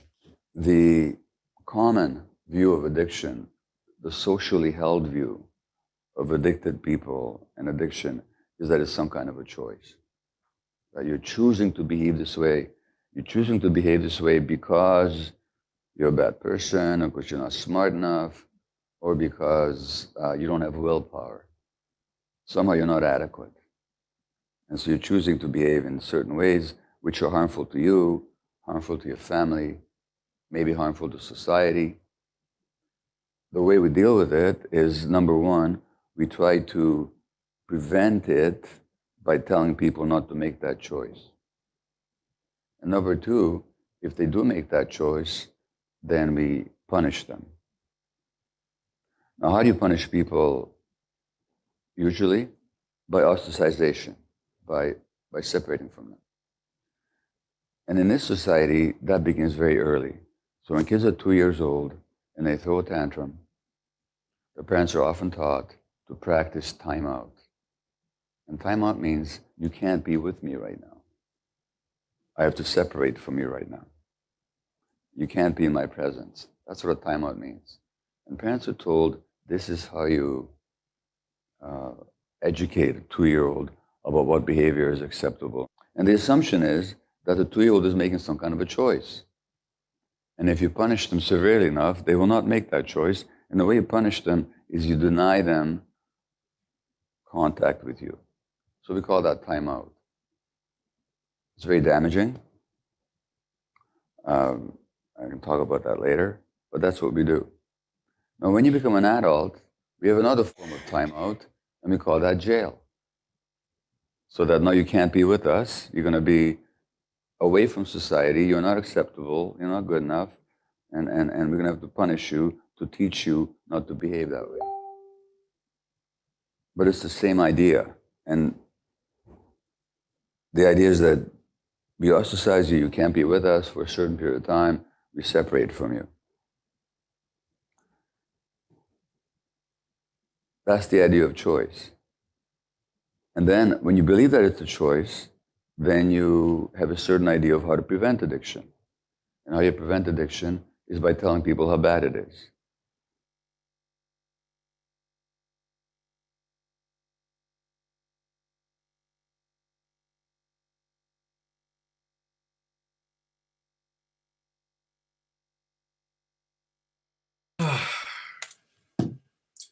Thank you so much for sharing that opening segment.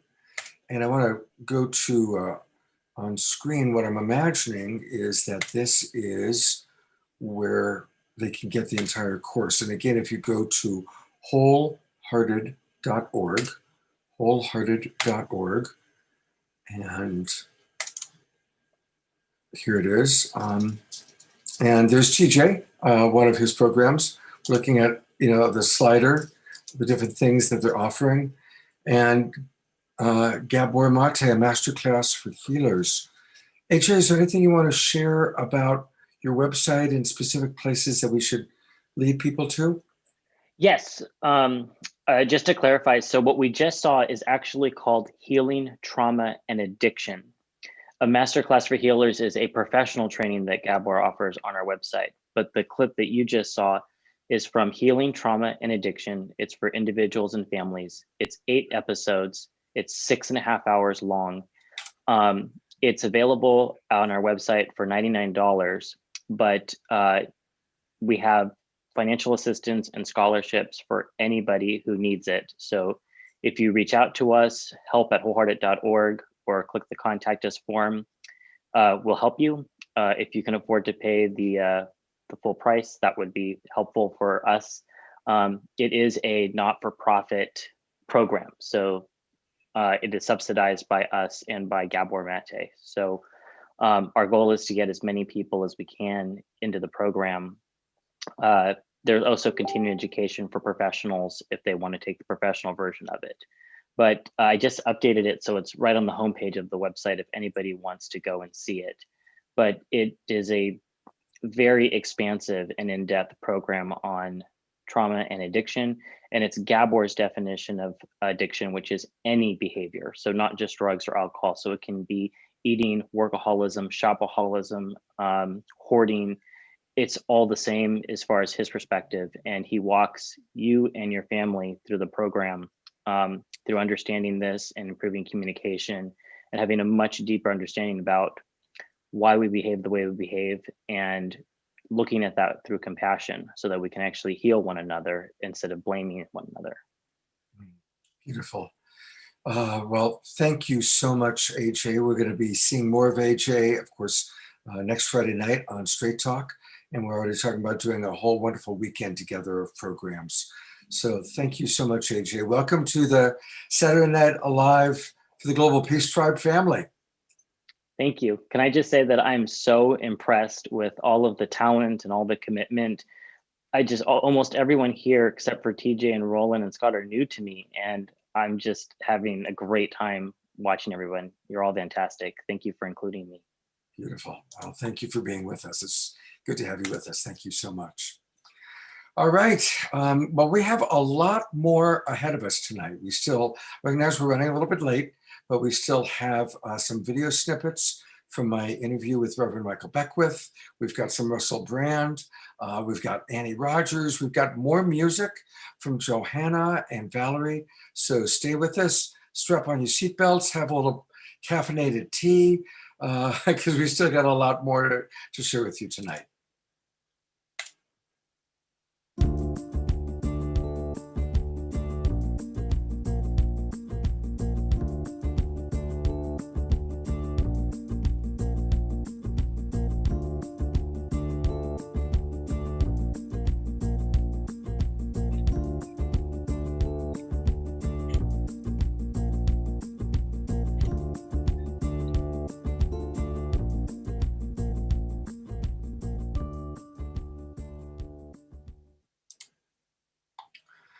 It is time for the Global Peace Tribe announcements.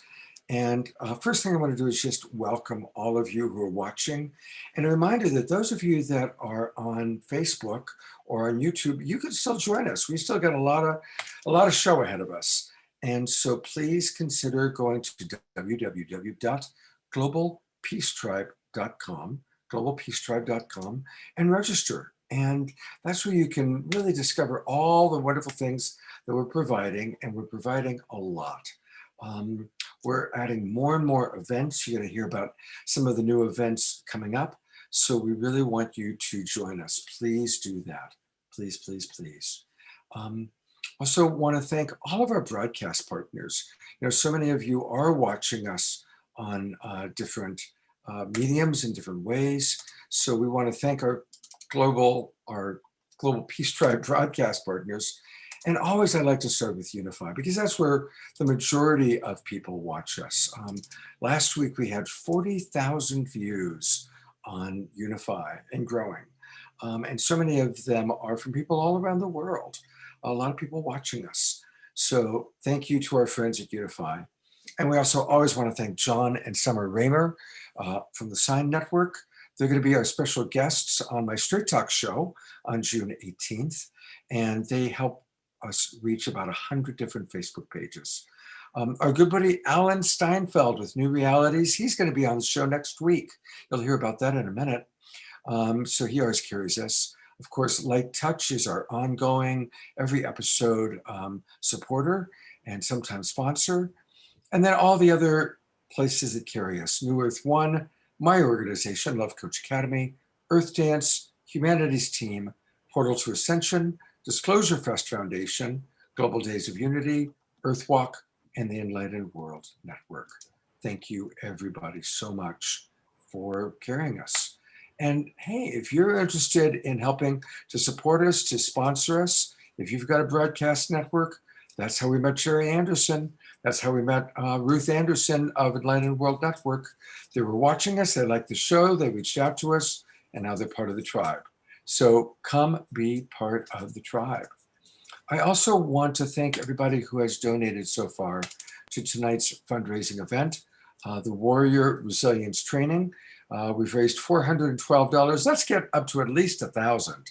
So please, everybody, be generous. Go to the GoFundMe. Deborah is consistently putting it into the chat box. And I want to thank those of you who have donated, including a lot of anonymous. But thank you, Susan, Lori, Lynette, TJ, our own TJ. God bless you, TJ. Adrian, Debbie Johnston, our producer. Thank you, everybody, for donating. And please continue to do that. I also am going to be putting forward a poll a little bit later tonight, but I want you to all think about this because it's an important announcement.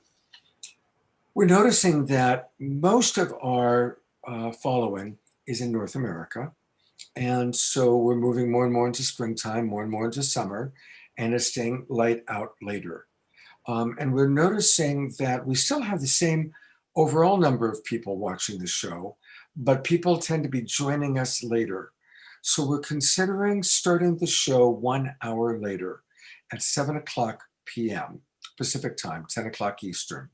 It would still be a 2.5 hour show with an early show and an after show.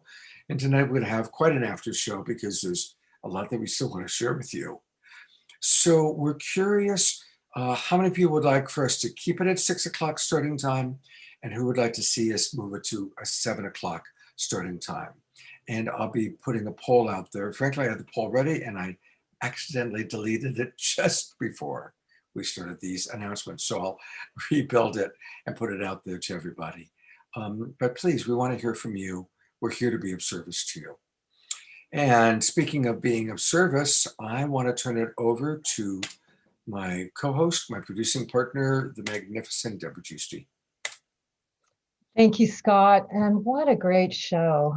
You know, Scott and I have these little inklings of ideas, and we both get a yes in our hearts. And then these ideas take root and they grow, and then it attracts all these amazing presenters and musicians. And voila, you have what happened tonight, which is so heartful, so valuable, so amazing. So thank everyone, thank Great Spirit for what's been emerging in Saturday Night Alive. And we are going to do it again. We're going to grow season 6, an incredible mix, and we'd love your support. Know that when you sign up, you can donate to us, and that's how we get the green love from you and put it into our shows and put it in. And we also have a GoFundMe. So that's a lot of times in our emails. You can always donate there. Also, if you'd like to be a sponsor for season 6 coming up, like Scott said, we've learned and come across some of our incredible sponsors just from people connecting with us on the show. So please do connect with us if you'd like to be a part. Also, if you'd like to volunteer, we're going to do some really incredible social media campaigns out there. So if you have a social media superpower, we have 2 really amazing experts in social media that have agreed to donate to help us as long as they have a team that they can train and move forward. So if you'd like some training in social media and you'd like to help us, I'm going to put a volunteer form in the chat box so that you can sign up for it. Also, please spread the word about the show. You know, word of mouth is golden. That's the best way that people know that it's a good show and they can want to participate in it. So I'm going to put some links in the chat room that you can put out in your email or your social media. We also have our promotional trailer that's really fun and shares about all the incredible presenters and musicians that we've had. Also, what you can do is you can pay it forward. If you'd like to get a subscription for a friend of yours, a beloved, a family member, and surprise them and turn them on to the show, I'm going to put a link in the chat box for pay it forward. And also, we always have these in our emails when we send out a replay email on Monday. And then on Wednesday, you get what's coming up new. And then we give you a reminder on Saturday morning.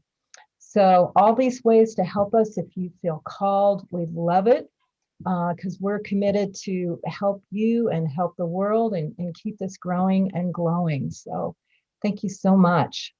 And talk about amazing shows. We've got something spectacular again for you next week. And Scott has put together an amazing video to show you what it's all about. Great. Thank you, Deborah.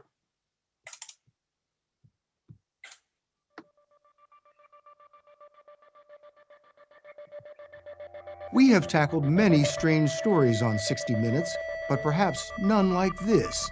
It's the story of the U.S. government's grudging acknowledgement of unidentified aerial phenomena, UAP, more commonly known as UFOs.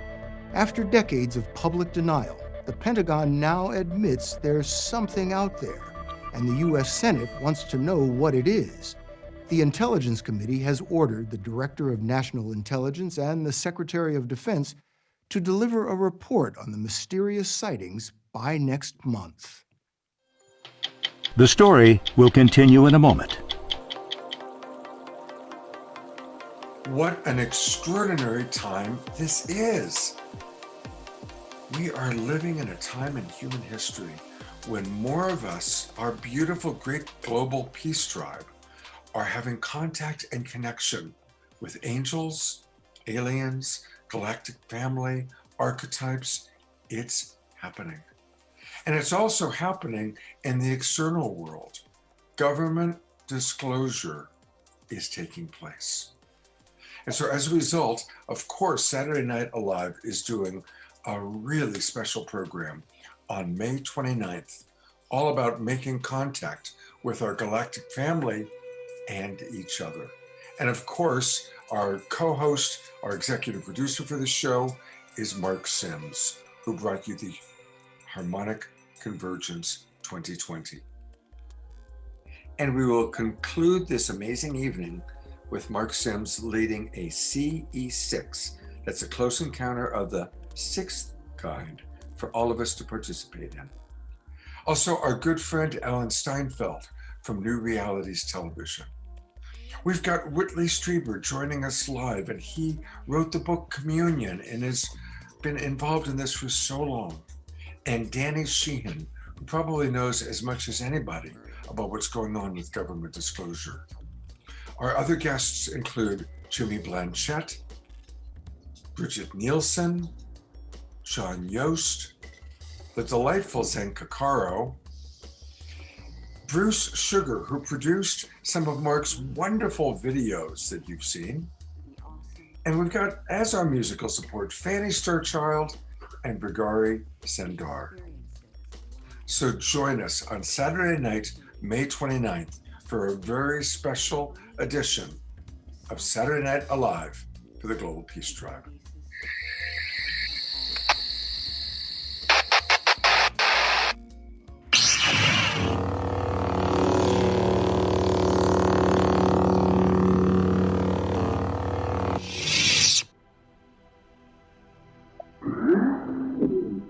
With your hosts, Scott Katamas and Deborah Giusti. Along with author Alan Steinfeld, who is celebrating May 4th with the release of his new book, Making Contact, The New Realities of Extraterrestrial Existence. And the executive producer of Making Contact Day, Mark Sims. Join us as we make history live on Zoom.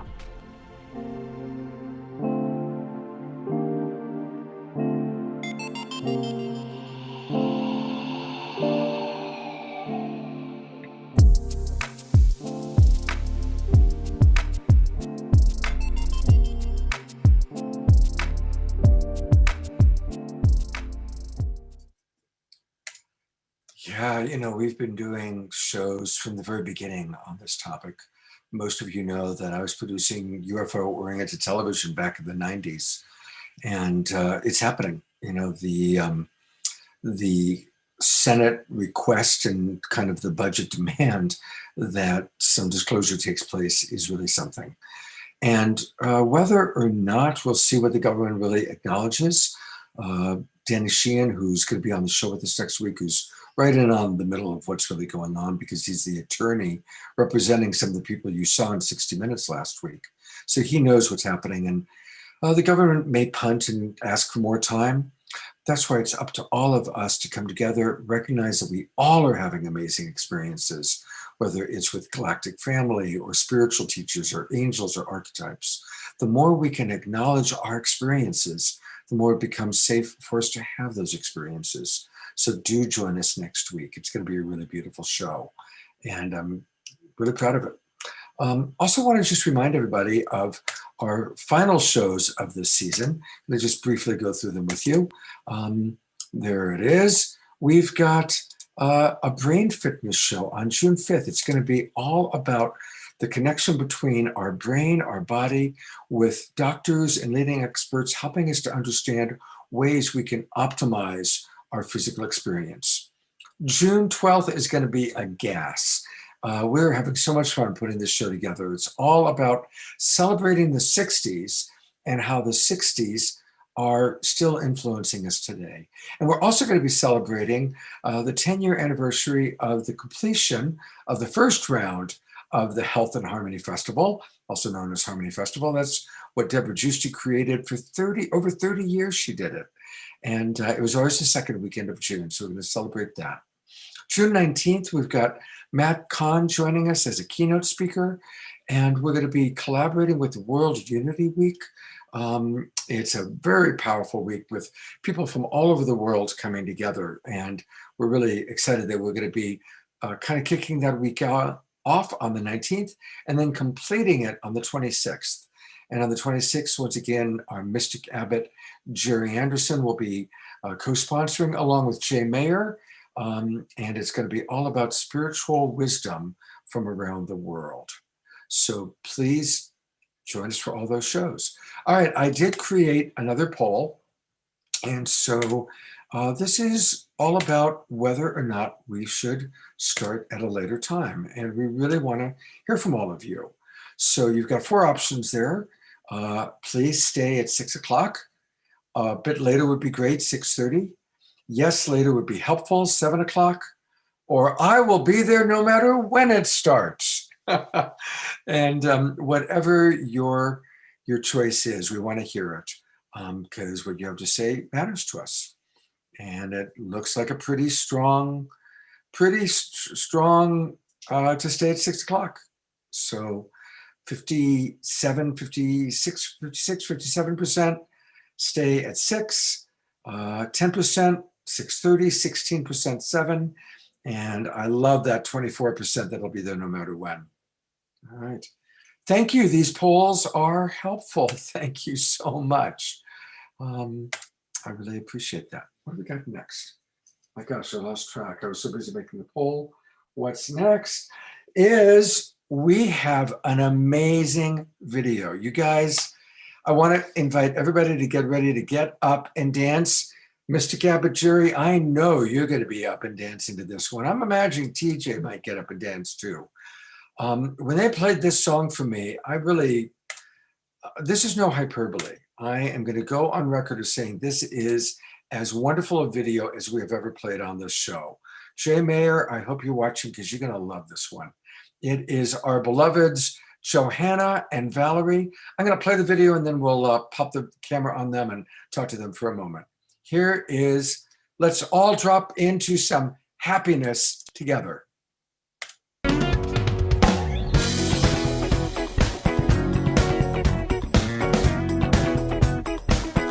Superpower.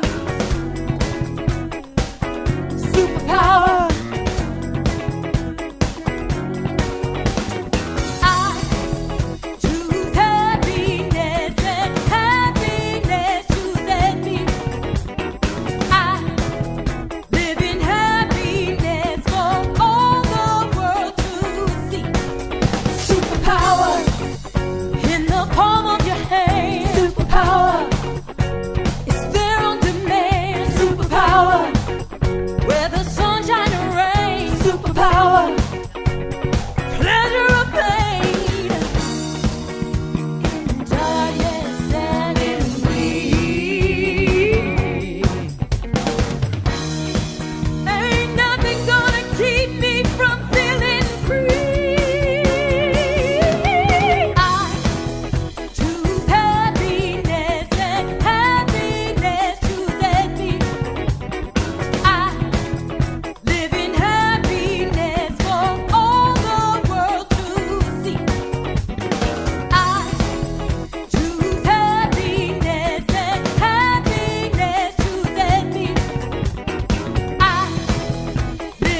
Fantastic. Absolutely fantastic.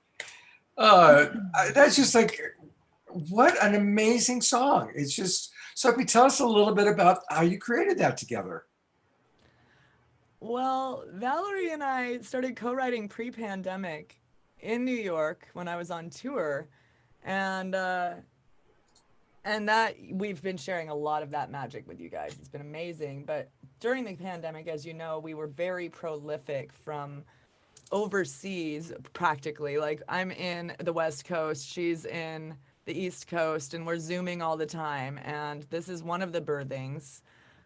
Because Valerie had an amazing best-selling book that she and the other singer in there, Shannon, wrote. Here you go, Valerie. The mic is all yours. Would you like to tell them about this incredible project that you asked me to co-write a song about? Yeah, well, you know, we were, can you hear me? You can hear me? Yes. Yeah, so Johanna and I, we had a few songs under our belt, and we were really trying to bring through these messages that were so important to us and have the songs be almost like little teachings of things that we were working on and that were coming through. And Shannon and I were both part of a book on happiness, and it was called 25 Tools for Happiness. It has a longer title, but that was, and she wrote a chapter and I wrote a chapter, and we happened to be in the same band. She's in my band, the Starlight Orchestra. And there was a book launch party. And I had the idea to do a little performance on the book launch and write a song about happiness. And I was playing in my studio and I was coming up with some ideas and I had all the music. But Johanna and I were having so much fun writing and it was just really flowing that I said, let's, Johanna, you want to write this song with me? And she's like, okay, sure. And we really, one session kind of really banged it out because it was really this idea of the law of attraction. It's what you think about. It's what you put out is what you attract to yourself. So that's why just happiness is, you know, it's just so front and center in the song. I choose happiness, so happiness chooses me. And the idea is really that it's what we think about, it's what we create, and the fact that it is a superpower, because when we want to put ourselves in that vibration, it's just so. It was really exciting. And then we invited Shannon to come sing it in my studio. And then she wound up having some ideas as well and added some things. So it was a beautiful collaboration. And we had so much fun doing it. And we have not played it live yet. This is I can't wait. Yeah. Now that I'm back on tour, you might see me soon. Who knows? That's good. I want to be there when you guys play that live. But thank you. I tell you, I'm going to play this video just for myself because it's such a catchy tune, and you know, it's perfect for this show because as much as we can, for those of us that are going through times in our life where we're blessed and we're in awareness of being blessed, let's take that happiness and then use it to feed the world while having compassion for those that are not in touch with it the way that we're blessed to be in touch with it. So I want to just again let people know how they can get more of each of you. For Johanna, go to johannasings.com/offerings. And as you saw before, she's got a lot going on. For Valerie, go to her website, which is ValerieRomanoffMusic.com. ValerieRomanoffMusic.com. Get some of her, she's got stuff available on Amazon. She's got workshops. Remember, you can go still, chill, or thrill with Valerie. And I also want to acknowledge their friend Shannon, who also did a fantastic job. We'll have to figure out a way to get Shannon onto the show sometime, but we want to honor her. So to know a little bit more about Shannon, I'm quickly going to that website you just sent me. It is Heal with Shannon. Heal with Shannon. HEALWITH, Shannon, SHANNONE. There's an E at the end there. Heal with Shannon, E at the end. And it looks like she's got a lot going on too. So, and guess what? We're going to have another video from these ladies. We're not done with you yet. So everybody stick around to the show. We've got another really beautiful video. I got a chance to see it earlier. And to tell us all about our next presenter, here's Deborah. Thanks, Scott.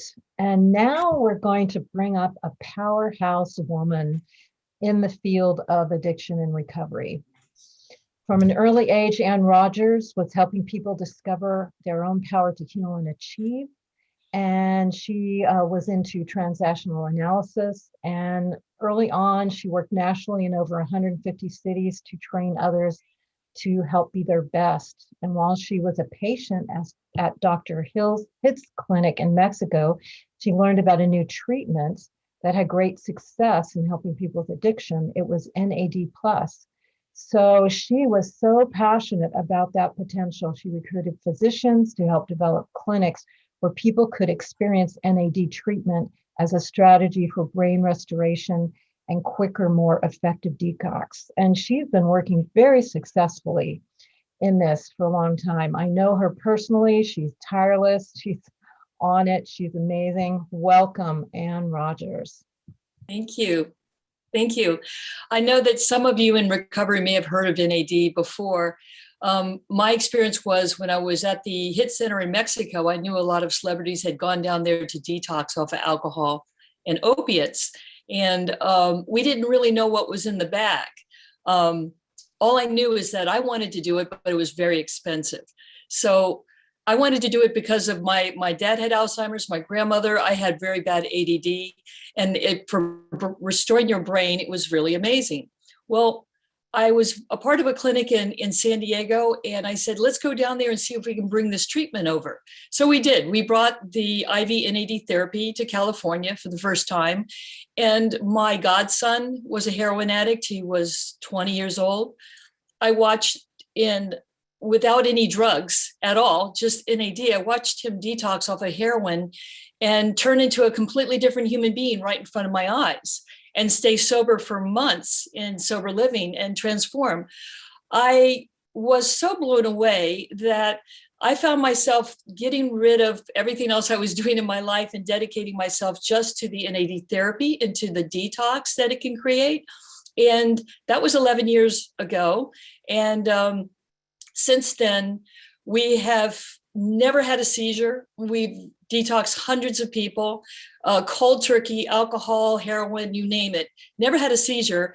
And we find that it restores their brain to where now they can quickly think about recovery, think about personal growth, think about changing habits, changing lifestyle, beginning their spiritual journey.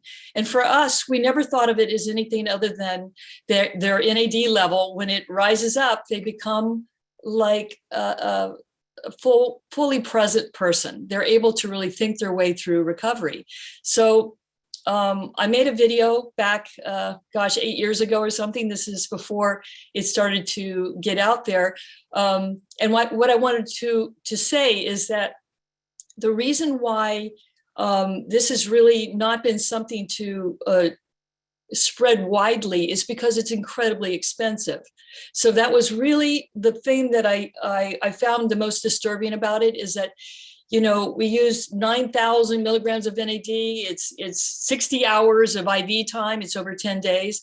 And yes, it's extraordinary. And yes, we can take someone out of severe, the detox. We can make it very, very smooth and very quick. The problem is nobody can do it. So it's not something that everybody could adapt to. However, recently, I was contacted by a pharmacy in Beverly Hills that discovered that if you make the NAD fresh daily, which they do, and you freeze it, see, this is a frozen NAD that was made fresh, and you apply it transdermally. Now, the difference is NAD before has been transdermal, but it's not very powerful. It won't detox anybody, that's for sure. But with this patch, she sent it, she said, try it out. And I go, what the heck, right? And 6 patches into this, I said to myself, I'm never doing IV therapy again. And that's after doing it full time for 11 years. So with detoxing people, and we've been having an amazing experience with alcohol, opiates, Suboxone, the whole 9 yards. Now, of course, there's many factors that need to go into detox: the environment, who you're with, the support, their aftercare. This is not recovery. This is restoration to get you to a place where you can begin your recovery. This is detox. But the breakthrough news is that now it's something that treatment centers can adapt. People who have detoxed already and are in recovery, they can maintain a higher level of, it knocks out cravings is one of the main things. And craving, we know, is a major reason for people to relapse, is the craving. So in a very short period of time, we can knock out cravings, we can minimize withdrawal. And so it's new technology that's really landed here. Not that very many people really know how to do it correctly, but now that we have a new method, we're learning how to use it. It's going to take a little while. But Scott, if you'll play the video, I want to show you a video that was made many years ago. And this is just IV NAD. So you'll get an idea of how powerful it is.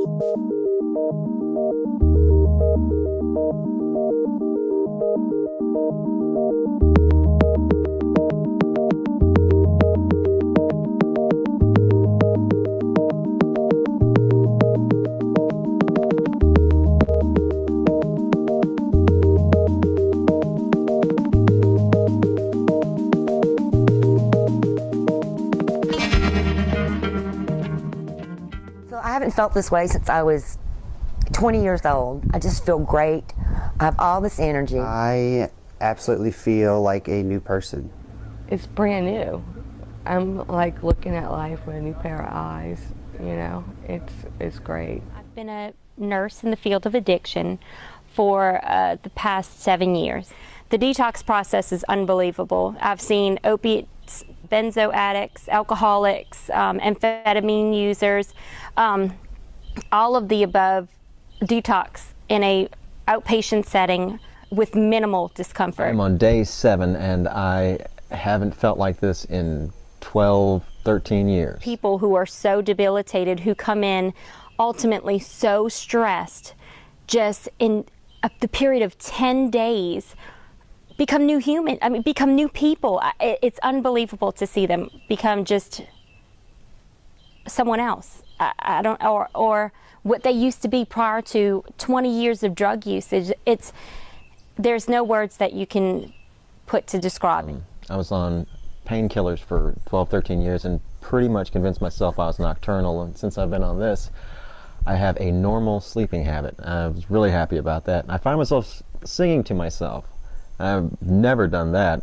Just real positive attitude since about day 3. Everything just started spinning around. When I came here and they were telling me you think better and see colors clear, and I was like, yeah, and I'll have super speed and flight and won't be bothered by kryptonite. And then I kind of kicked myself because I was wrong and they were right, and this has actually been a real turning point for me. I don't know how to praise this any more than that. The agony is not there in the actual detoxing, but the end result is even more beautiful, and that is that you get clarity of mind like you've never ever experienced if you have a long-term addiction. My mind is clearer than it's been in 30 years. I'm 63 years old. My mind is clearer than it's ever been in 30 years. And the 3rd day, he was like, I don't want pills anymore. I have no desire. And then day 4, and he was like, I could see his personality coming back. You know, because pills will do that. Whatever, alcohol, whatever you take, it will change your personality. Last 20 years, I was a heroin addict. I have overdosed twice. I have been detoxed 10 different times. I have been to uncountable amounts of rehabs, more than the 10 times that I had been detoxed. I had used methadone for 3 years. I used the drugs over it. I tried Suboxone for 2 years, wound up using the drug over it. I never could get rid of my addiction due to my cravings, the overwhelming craving voices in my head. Since I've used the Brain Restoration Plus, I have not had a craving. I have not used. It's been a year and a half, and I believe my mind gets stronger by the day from it. I just can't explain how miraculous the treatment was. I have no cravings whatsoever.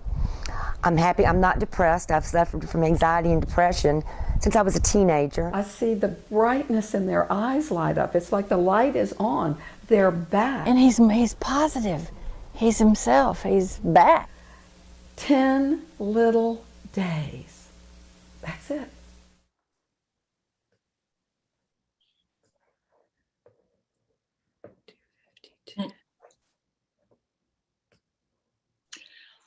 Wow. So this new tool, I would say, NAD available through a patch, and I'm not speaking of NAD online that's available through a patch.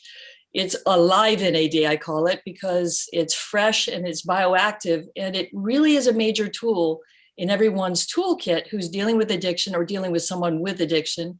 It's also good for the people dealing with people with addiction because it's an anti-aging product. It's natural, occurs in our body naturally, and it declines with age. So we just found that especially alcoholics, they have a very low NAD level. You raise their NAD level, now they don't crave alcohol. And it's just part of an overall program. It's not the end goal, it's just part of a program. And so that's what I wanted to share with you. If you have more information, we're just setting up the new website, nadtherapy.com. And you can email us at info@nadtherapy.com. And we will be discovering more and more about how to use this new technique with the patches, but now it's affordable to everybody instead of just people with $10,000. So. And, you know, I've known Anne for decades. We first met in the mid-90s, and she's always been doing amazing cutting edge stuff. But you've really hit a home run this time, Anne. Thank you so much for your dedication, because I know you've been really dedicated to supporting people going through the absolute horror and challenge of addiction and providing the best possible recovery. And now to come up with something that is so affordable and so effective. Congratulations. I mean, this is a real gift to the world. Thank you. Thank you. Yes. And you'll be seeing more Annie on our show for sure, because we're going to definitely want to follow through on all that you're learning and discovering. I don't know whose music that is. It sounds like God is coming in and joining. Yes.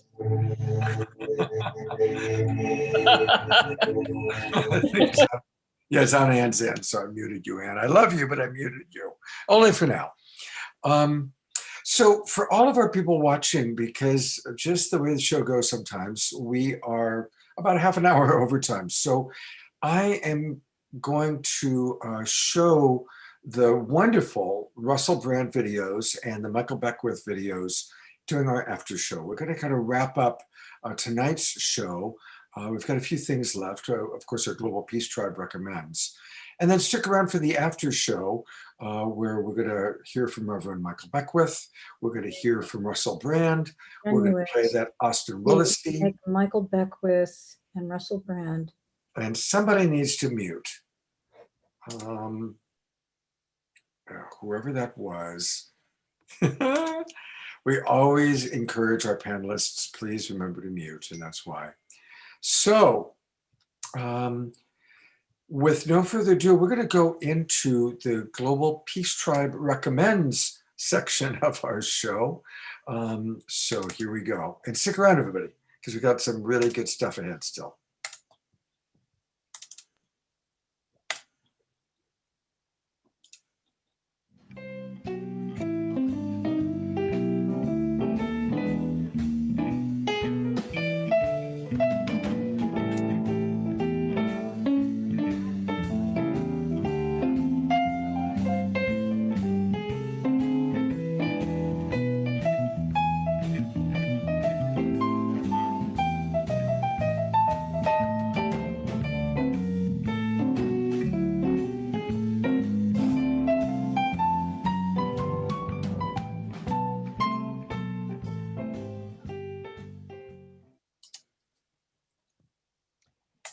And we're so happy to bring you some new programs that are birthed from Saturday Night Alive.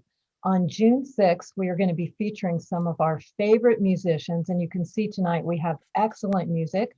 Kristen Hoffman and Cornflower working together to create an experience musical concert. If you know, they are very experienced in beatboxing and channeling from source their music. So they are going to work together, have an experiential concert, and share what the process is to tune into spirit and let creativity come through you. It's going to be amazing. It's Sunday, June 6th, 1 p.m. PST. And we're going to show a short video about it right now.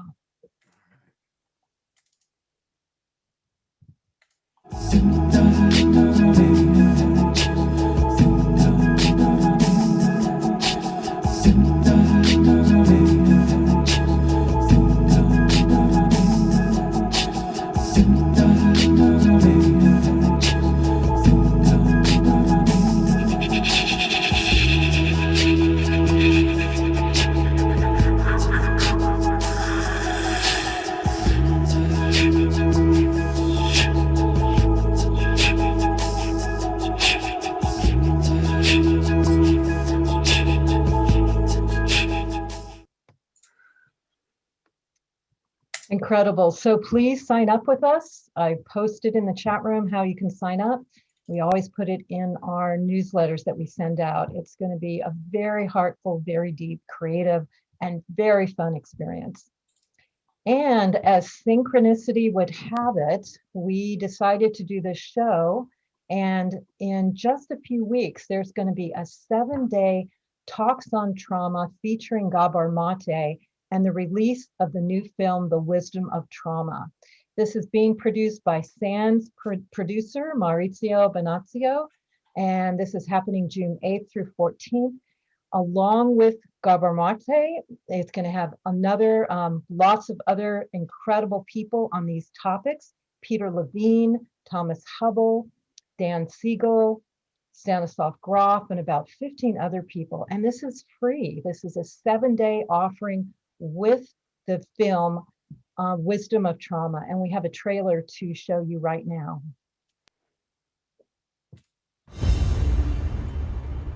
In the US, the richest society in history, fully half of the citizens have a chronic disorder such as high blood pressure or diabetes. Anxiety amongst young people is growing rapidly. Asthma and autoimmune diseases are on the rise, as are addictions. Depression is rising. Youth suicide is rising. All is not well. I started heroin at 26. That's what really destroyed me. It just takes the pain away. It's easy to want to escape reality completely instead of coping with it. And so the question is, can we be human beings in the midst of civilization? Because what we call civilization demands the denial of human needs.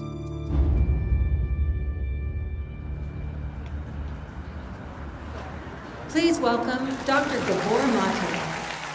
Every human being has a true, genuine, authentic self. And the trauma is that disconnection from it, and the healing is the reconnection with it. Why do we get disconnected? Because it's too painful to be ourselves. So you sort of a bit like in The Matrix when Neo sees everything's made out of numbers. You look at people and you see all their trauma and damage. That's what I see. So trauma is not the bad things that happen to you, but what happens inside you as a result of what happens to you. What do you want to tell me? What comes up right now? Shame. Thank you. My father, he would spank us and take a belt to us. Who did you speak to about your pain? Nobody. Yeah, that's the trauma. In other words, by the time you're 5 years old, you're completely alone. People are much more lonely and isolated than they used to be. Literally, it causes inflammation in the body and suppresses the immune system. You've been diagnosed with prostate cancer. Correct. In my view, people that develop cancer have a hard time expressing healthy anger.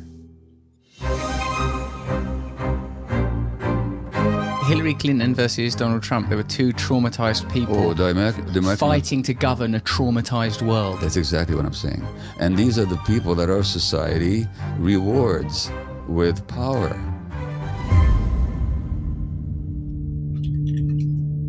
Our schools are full of kids with learning difficulties, mental health issues that are trauma-based, but the average teacher never gets a single lecture on trauma.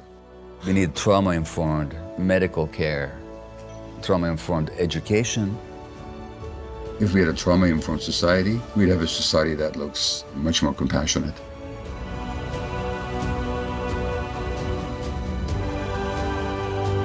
You did. You made a difference in my life. Thank you for being in touch. I don't feel like I'm a bad person anymore. Hey, how are you? Yeah, I just want people to see the truth. Solutions arise out of people when they confront themselves with the truth, when they're not afraid of the truth. I think the biggest thing that this whole healing journey has taught me is how to be human.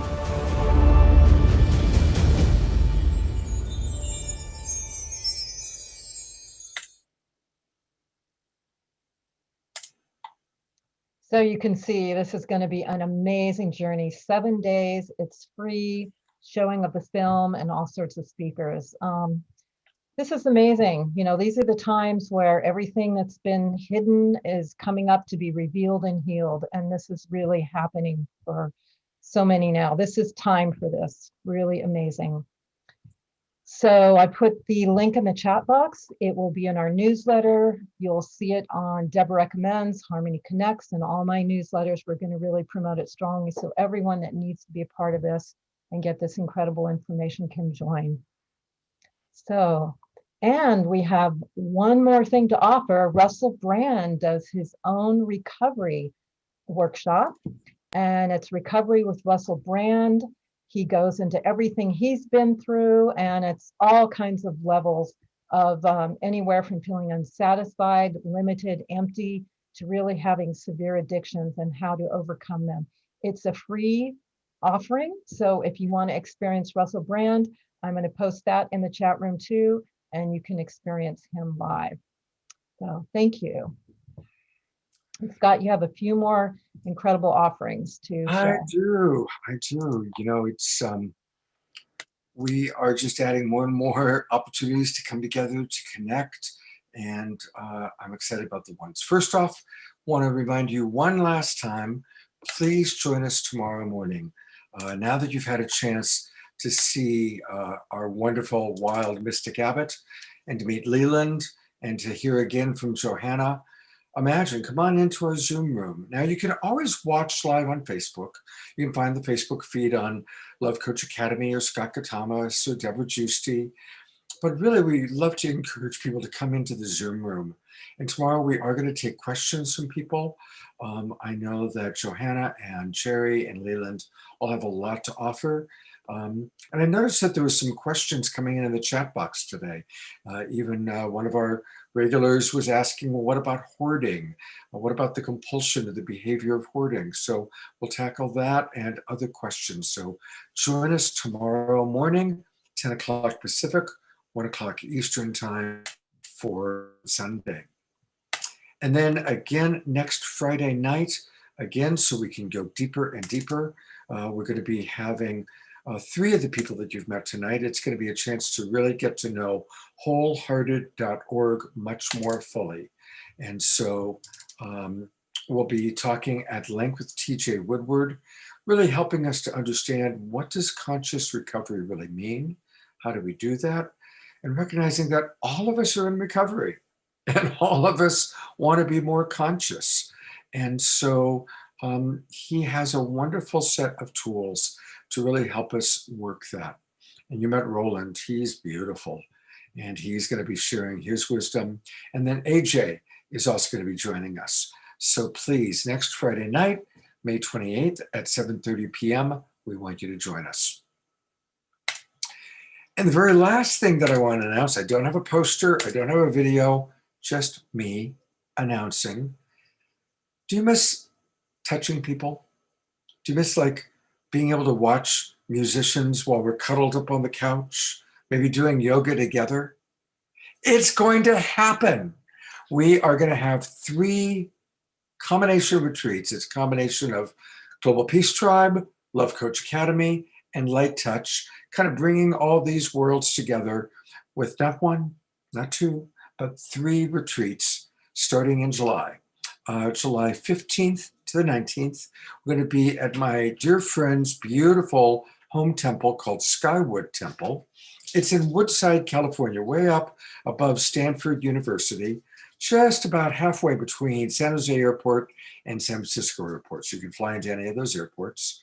It's going to be a powerful 4-day retreat, primarily focusing on our relationships to ourselves, and our relationship to each other. And we're going to have some of your favorite Global Peace Tribe musicians there. We're going to do dance and music every night.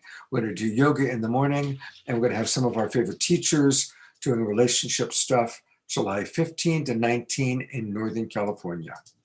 That particular retreat, it's going to be primarily camping style, but there's a beautiful big swimming pool, hot tub, indoor sauna, and immediately you can go over walks into the redwoods from his home, and we'll really enjoy that. I've done several retreats there before. It's one of my favorite places on the planet. So July 15 to 19, put in your calendars. We're going to limit it to 35 people, so it'll fill up.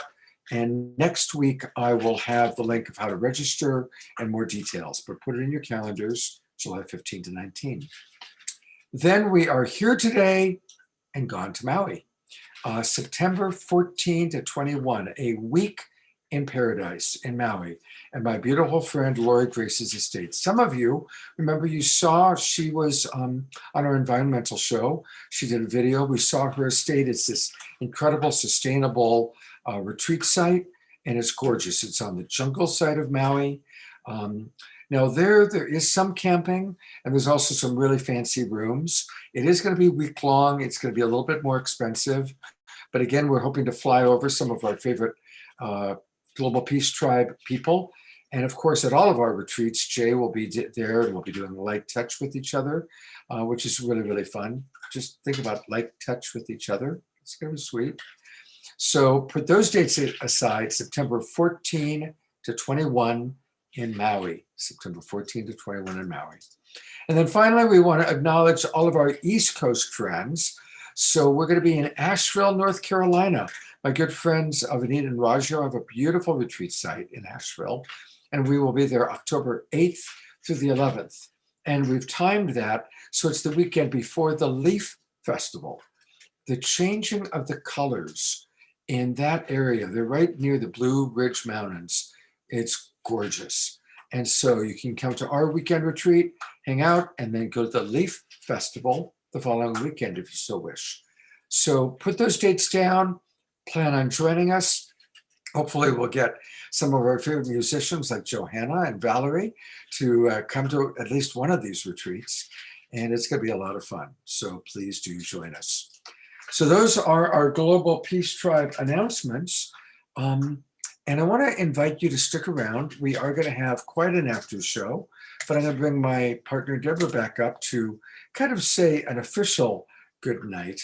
And also please continue to donate to Leland's organization. I want to thank all of you. I see that we're up at around $600. Let's get it up to 1,000, all right? So please, let's donate to that GoFundMe. And Deborah, do you have any final thoughts you'd like to share? Yeah, every show like this just blows me away, blows the heart open, blows the spirit open, connects us all. We've got a lot of work to do, but we're all on the same page of what we want to heal and how we want to change this world. And we're all working together now. That's one of the beauties of these times, is we are connecting virtually all over and powerfully manifesting forward. And this show is a testimony to it. So love you all, appreciate all the wisdom of the presenters and my partner Scott for being committed to this topic. Beautiful. So much love. Now we have a wonderful video with Johanna and Valerie that we're about to play, but I want to bring TJ on as our co-host. Where is TJ? There he is. Hey, TJ. Thank you so much for a wonderful show. This has been such an honor. Can you stick around for a few minutes to answer a few questions? I would be delighted to, yes. Great, all right. And I know that our Mystic Abbott, our sponsor for tonight's show, Jerry, you're going to stick around and share a little bit. And we're going to hear from Russell Brand. We're going to hear from Micheal Beckwith. And anybody else, if you keep your cameras on, that means that I imagine if your camera's on after Johanna and Valerie's song, then imagine you're going to stick with us for a little bit. And maybe we'll have some conversation and some dialogue. So with no further ado, I am really excited to share this amazing extra video that Valerie and Johanna put together for us. And here we go. And then I'll bring them back on right afterwards to talk about it.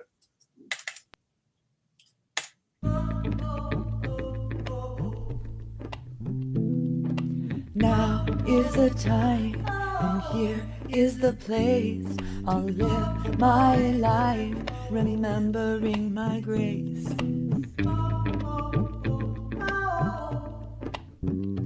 We daydream our reality into existence. So be in positivity, be that we are free to choose our reality. We daydream our reality into existence. So be in positivity, be that we are free to choose our reality. Here I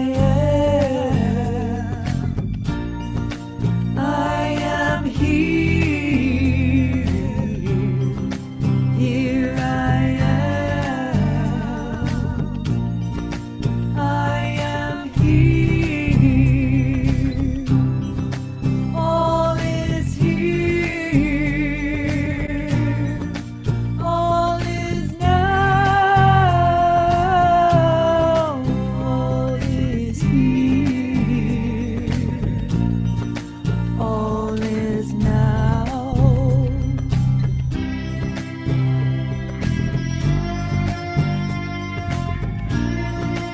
All is now. Hey.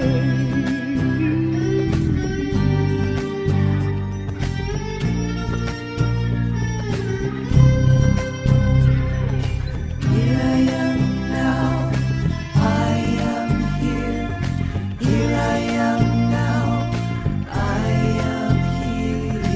Here I am now. I am here. Here I am now. I am here. Shift this longing into belonging to my truest self. In the mirror, the view gets clearer. I see my sacred self. I forgive myself. I free myself. I trust myself. I respect myself. Yes, I give to myself. I love myself. I remember myself. And shift this longing to belonging to my truest self. I clean the mirror, the view gets clearer. I see my sacred self. I give myself, I free myself. I am my truth. I sag myself. Yes, I give. Clean the mirror, the view gets clearer. I see my sacred self.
We can choose our reality.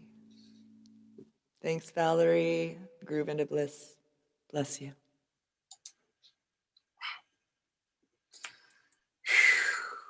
Powerful.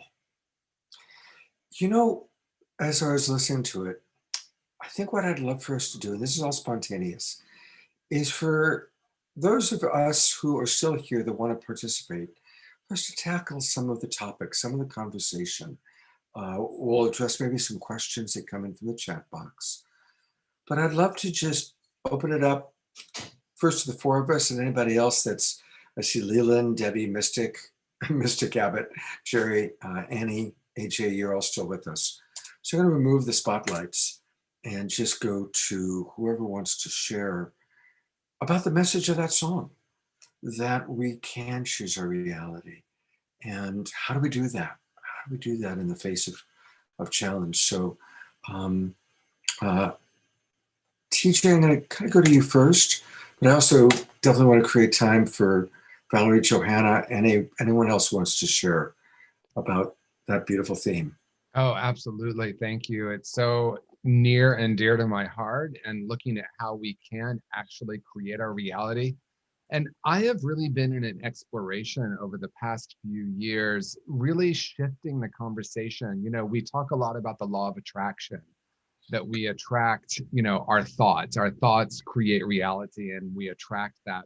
And I've really been shifting that in my own journey and in my work, from the law of attraction to the law of radiance, and looking at how we can actually radiate into the world and then change what we experience. A lot of times too, when we think about choosing our reality or changing our reality, we tend to talk about it as thought. And of course, we know that when we change our thinking, we change our reality. And yes, we do seem to attract different situations into our life. And I think there's something deeper happening too, and that is vibration and frequency. And so when we do the deeper work, and actually this is my third book that's coming out at the end of the year, it's looking at how we actually begin to clear away. You know, we talked a lot this evening about trauma, and making peace with the past. Forgiveness has come up, so that we can create a place within ourselves that we can really tap into inner wisdom and create our life from a much deeper place. You know, I think we're going to see a video from my wonderful friend, Micheal Beckwith, who really has spent a lot of his work dedicated to visioning and how we vision our life. And basically what I'm saying is it's not just in the mind, that it really is about tapping into a much deeper place and receiving those powerful messages from our spiritual essence. And then we tune into that frequency, and then life begins to shift. You know, and this is the last thing I'll say, but I posted the other day, I said, I stopped trying to change the world and tuned into my own inner frequency. And then I watched the world change before my eyes, right? And so it's unplugging from believing that the world needs to change, tapping into a deeper vision. And when we tap into that deeper vision, not only is our own life so much better, more joy, more love, more connection, but we also then begin to make a profound difference on the planet. And I think that is really what we're shifting into right now. I think everything we've just gone through in the last year is providing us an opportunity to tap into that so that we can collectively make a difference. Beautiful. Beautiful. Thank you, TJ. Thank you, Scott. Excellent. I'm putting the spotlight on Johanna and Valerie, because that song was just so perfect to kind of conclude the main show, but then to lead into the deeper. And first, I gotta say, your guitar, Valerie, you just play with such soul. I mean, it's just unbelievable. It really is so awesome. Thank you. And of course, Johanna, I'm totally in love with Johanna and her heart, her music, her voice. You know, those are my dogs barking. They're excited also. I'd love to hear from the two of you, not just about the inspiration of the song musically, but the inspiration of the song energetically, and how you both are living that in your lives, that the messages of that song. Okay. No, you go. We're so polite. What I can say is it came, we were sitting and having a conversation. We were sharing angst, you know, we were sharing things that we go through, and we started talking about the concept of really tuning into the fact that we have more power than we think we have. And we said, oh my God, we have to go right into the studio right now and write this and sing it. And it really just flowed. And I also want to say, I agree with TJ. It's not just the words and the thought, but to your point, all of it is vibration. And it's one of my favorite expressions, Esther Hicks, is we are vibrational beings in a vibrational universe.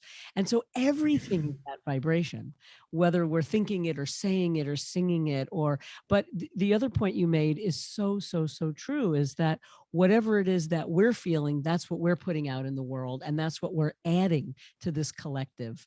And Johanna and I were very, very aware of that when we were composing all of the songs, because it's our service, it's medicine. It's what of course, it's healing ourselves to bring it through, but then it's something that we can offer and share. Johanna, you want to say something about that? So this is also very near and dear to my heart. I wrote a song when I was 16 called Free to Decide, Breathe, that choirs have bought all over the world and sung. And, it's an offering that's basically saying, take a moment to breathe. You can choose your reality. I mean, that's a pretty good mantra, to go through life with. Take a moment to breathe. This reality is not something you want to fight with. It is what it is, right? One of my teachers, Byron Katie, I was trained in the work of Byron Katie at 23, and it totally mind-blowingly changed my life, as things do, when we're open to spirit and we need a way, a pathway. And I had been coming out of addiction and all of those things at that time. And so her main focus is, let's just accept reality, and we can manifest our reality to be what it wants to be. And we don't need to fight when it's not what we want it to be, because it's going to be whatever our hearts desire it to be, if we choose to believe that. And so I've been so passionately kind of fixed on that manifestation mentality throughout my life. And it's really amazing when we co-create with reality what is possible, rather than thinking that reality is against us. When we are in the yoga of it, then we're able to find our groove and find a little bit more flexibility of mind, so to speak. The whole world opens up in a way that's just magnificent. However, the mind will do tricks on us, and that's where this song came from. So thank you, Valerie, for this offering. We were both in our heart moment, and we just a little tweak of our reality, so to speak, and this song was birthed. And that's what this is about, is, out of the most extreme pain can come the most profound enlightenment, if we allow that. Beautiful. I love both of you so much. And I hope you stick around. I'm going to play a short Russell Brand video. It's very funny and it's very accurate. And I think that after this video, it will be fodder for good conversation. And I'm sure that Leland, AJ, Johanna, Valerie, Jerry, TJ, you may want to have something to say after we hear what Russell Brand has to say on the topic of how to deal with an addict or someone going through addiction. Take it away, Russell. Do you have a family member that is an alcoholic or an addict and it's causing you a great deal of pain, and you're wondering, how do I support them without enabling them? Here are my suggestions. It is next to impossible to help an addicted person unless they want to be helped. That's a real fact. Another real fact is it's very difficult to help a person when you're very close to them. Say if one of my kids became a drug addict, or one of my immediate family, it would be hard for me to be the primary person helping them. Even in my marriage, like, me and my wife aren't the dominant mentor of one another. Sometimes I say to my wife, you've got to talk to someone else about that, because I'm biased. I won't give you good advice. Same for me and her, vice versa. So I feel like with addicts though, like, I know loads of them. What I do is I go, this is what I know about not taking drugs. You have to admit there's a problem and that it's destroying you. You have to believe it's possible to stop and that there is another way of being. You have to accept help and do things differently. Now, if they won't do those things, then I kind of go, all right then, well, there you go. Now that's very difficult when it's someone that you really, really love. If it's your teenage child who you adore, or your parent or whatever. But that's the fact, in my opinion. You know, the whole chain people to a radiator, lock them in a room, drive them to a rehab thing, I think it's limited returns.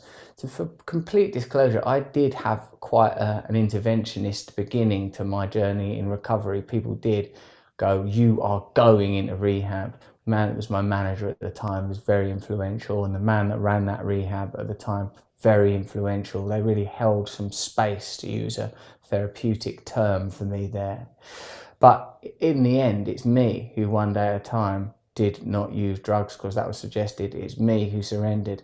I don't mean me in an egoic way, because whatever energy or power I found within me was granted to me by things that I can't begin to understand. But what I'm saying is, without my willingness, there's no way I could get clean. It's not my parents' fault that I took drugs, and nor is it your fault if your children take drugs, far less if it's one of your parents.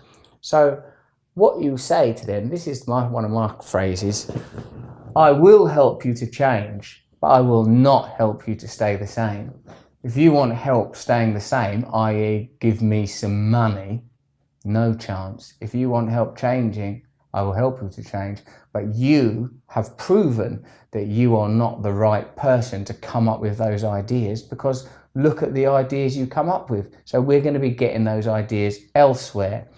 Then you don't try and be in the nomenclature of 12-step recovery, their higher power. You find someone else. If it's a person who's got a problem with drugs, find someone who doesn't take drugs. If it's a person if you're a person that you're concerned about drinks too much, find someone who's stopped drinking too much. Or whatever the problem is, find someone who stopped doing it and say, can you help this person, my dependent, my whatever it is? They'll do it because they have to, because essentially addiction is the call. The destruction through addiction is the call that the material world is never going to work for you ever again. It's over. You have to find spiritual solutions. You can find a measure of happiness with a material life. But I mean to say, even if I don't mean religious, I mean sort of spiritual, as in your inner life must be well regarded. Your self-care must be monitored. The things that you value must be scrutinized, and help must be sought. A path must be found and then walked. But the fact is that enabling, as the word suggests, means that you make them able to continue on with their drug use.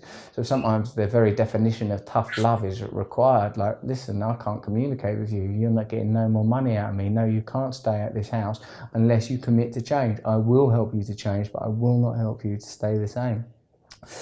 That's what I've learned from it, from being around them, that they have to become teachable. And if they're not teachable, they will carry on that path, and you have to let them, because you are not God.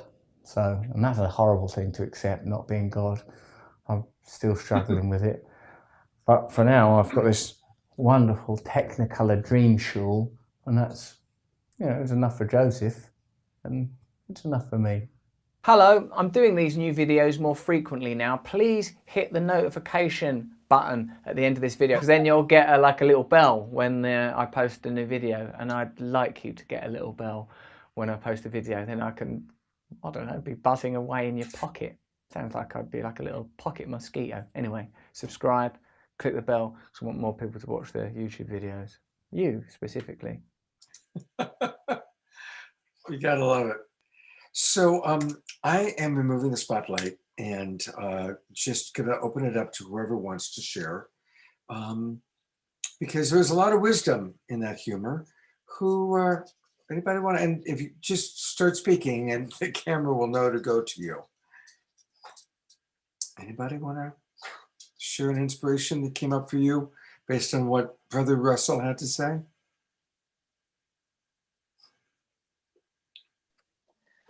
I'll say something if that's okay. Yes, please. As someone who's produced like over 100 programs, the thing that he said that really speaks to me and that I'm just happy he's saying is he's giving direct advice and wisdom to people that need to hear it right now. It's not, a 20-hour investment or you have to go away to a retreat, which are wonderful. But what he's giving you is something you can listen to in 2 minutes and integrate into yourself today to help you with your family member or loved one or friend.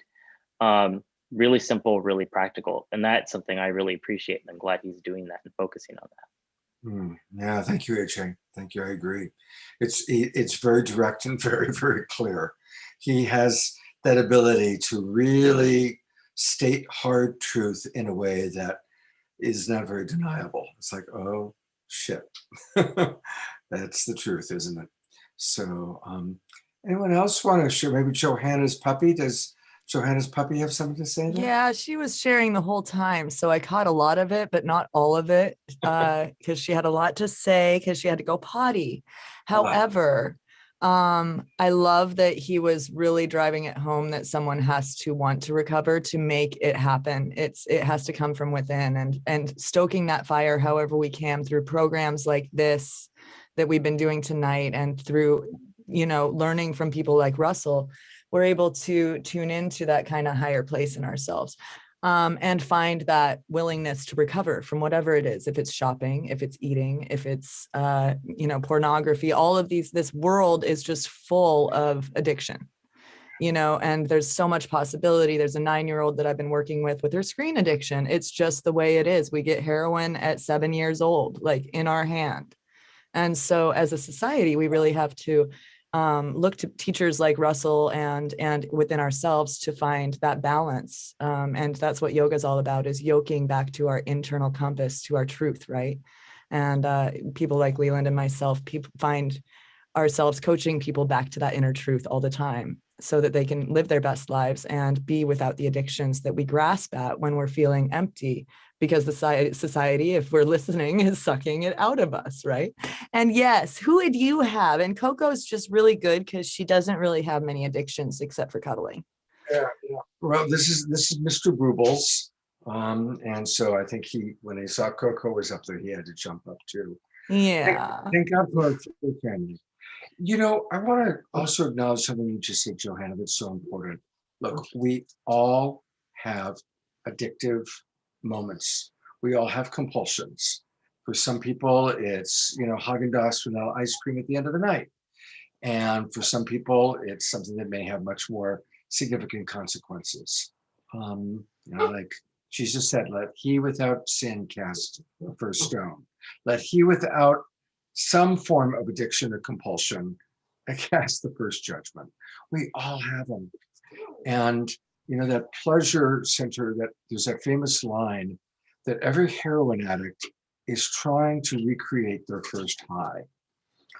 And we all have some pleasure center moment, whether it's your 6-year-old and the pleasure of whatever, Game Boy or video game she was playing on her thing, or connecting with a friend. It may be pleasure of something that was drug related, alcohol related, sexually related, but we all have food related, sugar related. I ask every new parent to read the book Sugar Blues, which makes a very good point that sugar is the gateway to all future addictions. So it's important for us to realize that we do live in a world that is filled with addiction and compulsion. So thank you for pointing that out. Mystic Abbott Jerry, I think you mentioned that there's something you wanted to share. Yes. I wanted to share just a simple technique that you really don't even need to be trained to do that can perform miracles. So I'd like to share one story. I usually work in trance when I'm doing healing work, and my favorite is to work in hot water, and my favorite is in hot springs.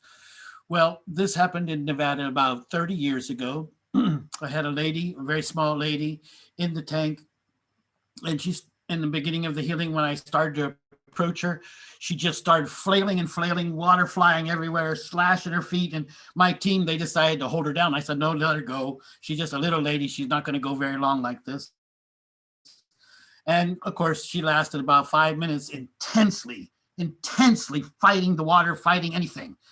And then she went limp. I finished the surgery. I carried her out of the water and laid her back down on some blankets and covered her up. And I realized her eyes were open. I went over and talked to her. I said, what happened? everybody listen, hang on to your seat. This is intense. The lady told me that at 8 years old, she had been offered as a human sacrifice. And when it didn't work, her father put her in a third level up of abandoned car in a car yard, dead car yard, and left her there. When you looked at this lady, you could see in her eyes that she was on tilt. Nice way to say it. And here is the kicker I want you all to hear. This lady had been in constant therapy for over 20 years. All kinds of therapists. And now catch this next sentence. She told me I was the first person she ever told this incident to.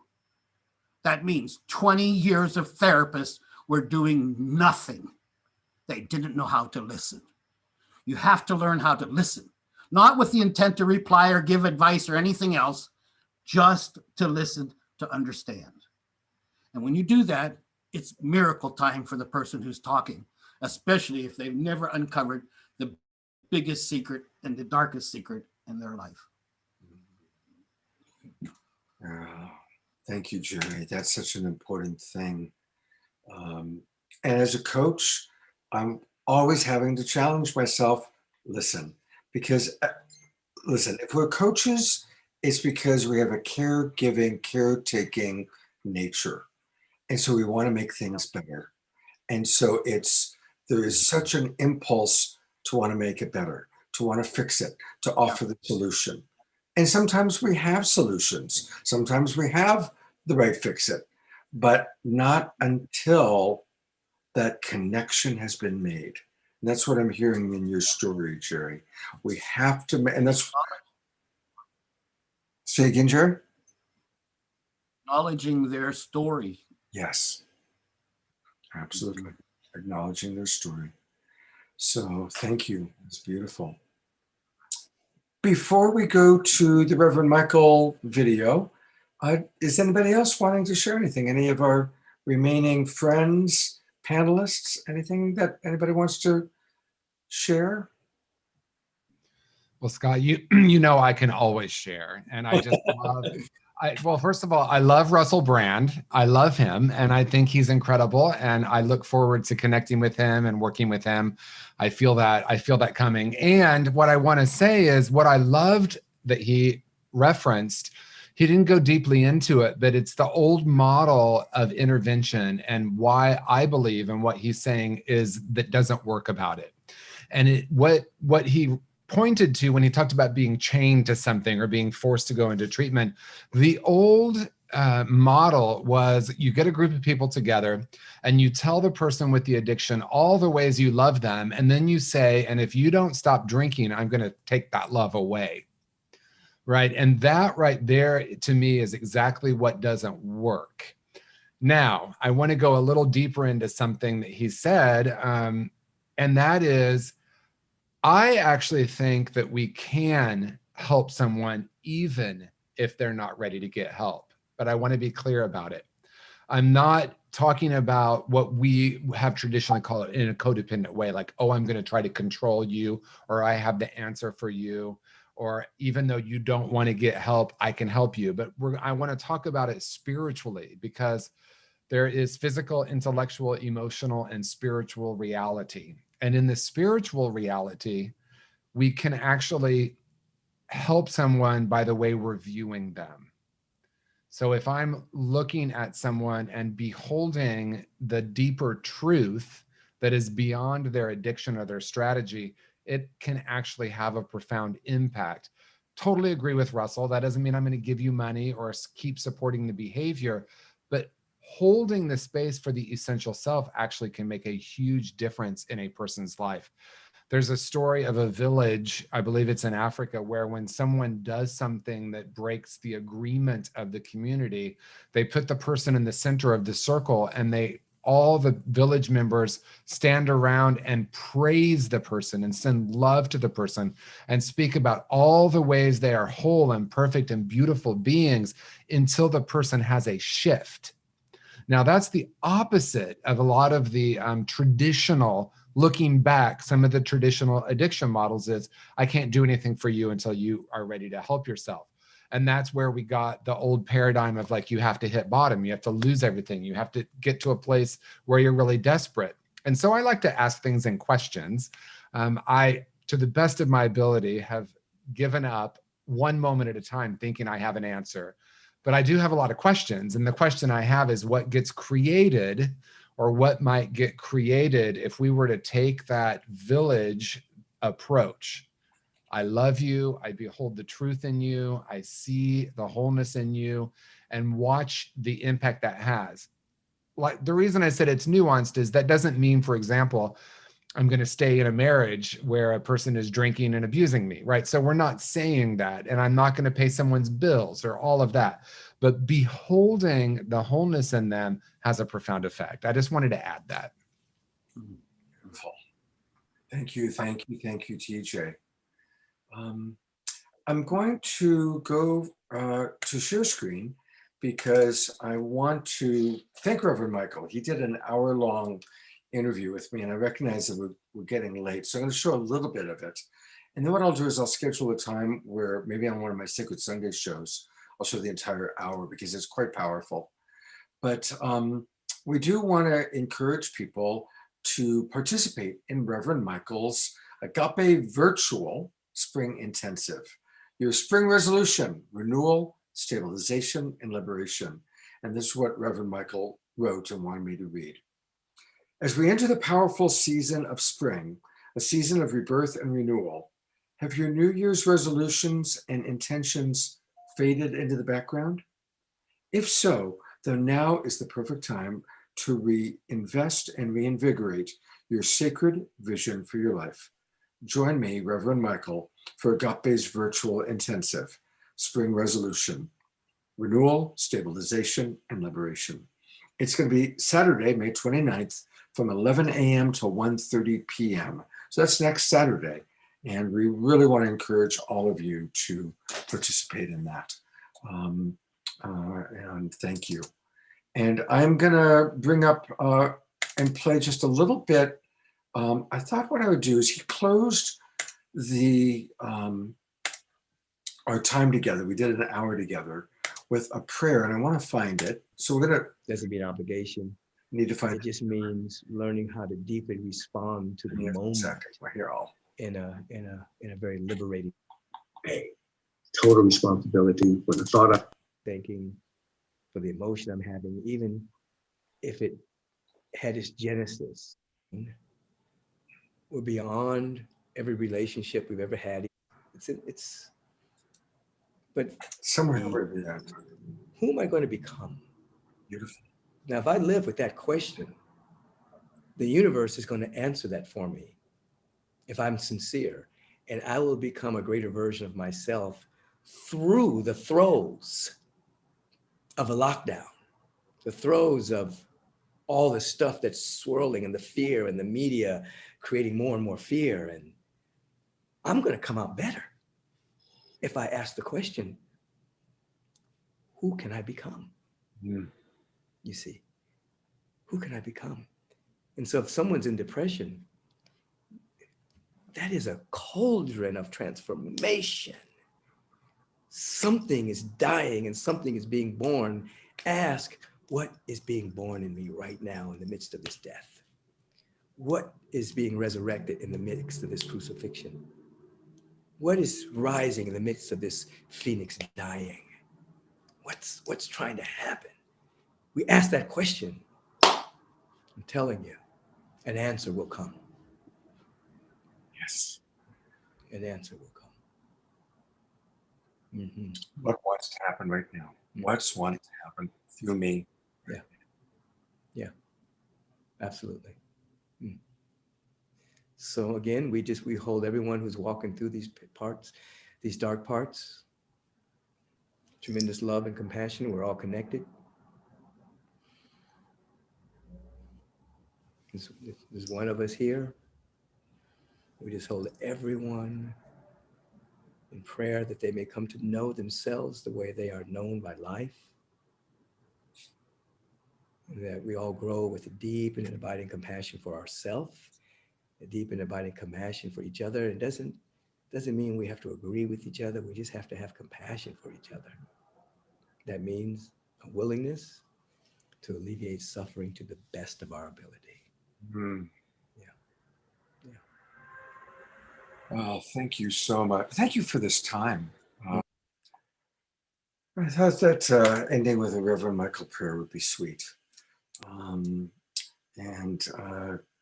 know that TJ has had a lot of experience with Reverend Micheal. Anything you want to add, TJ? Just so much gratitude for Micheal and his vision and for his commitment. You know, having known Micheal, considering him a friend and a colleague and working with him, he's a person deeply committed to his purpose. You know, we get to meet a lot of people, right? And when I'm with Micheal behind the scenes, when the spotlight's not on, he's the same beautiful spirit. He is just a beautiful, gentle, incredibly passionate and compassionate being of light. And I just so appreciate our connection and just his saying yes and how many millions of people he has helped. Yeah, absolutely. I agree. All right. Well, this is, we're concluding for the evening, but get a good night's rest and then come back and join Johanna and Leland and Jerry Anderson and me. And we might even show a little bit more of Reverend Micheal tomorrow night, or tomorrow morning. I keep saying tomorrow night. Tomorrow morning, 10 a.m. Please join us. Come on into the Zoom room and we'll take some questions. We'll connect. We're going to have a really beautiful, sacred Sunday morning together. Thank you, everyone. Remember that we can make any moment divine just by seeing divinity. We can make any moment better by being grateful. So may we practice gratitude, divinity. And I'm going to go to gallery view. Just look at all these beautiful, bright lights that are still with us. My God, I love each and every one of you. Annie, Valerie, Johanna, new friend AJ, new friend Leland, Debbie, Jerry, TJ, and all of you. And you know what's amazing? There's still 170 people watching us in the Zoom room. God bless you all. Have a beautiful evening, and we'll see you tomorrow morning. Good night, everybody.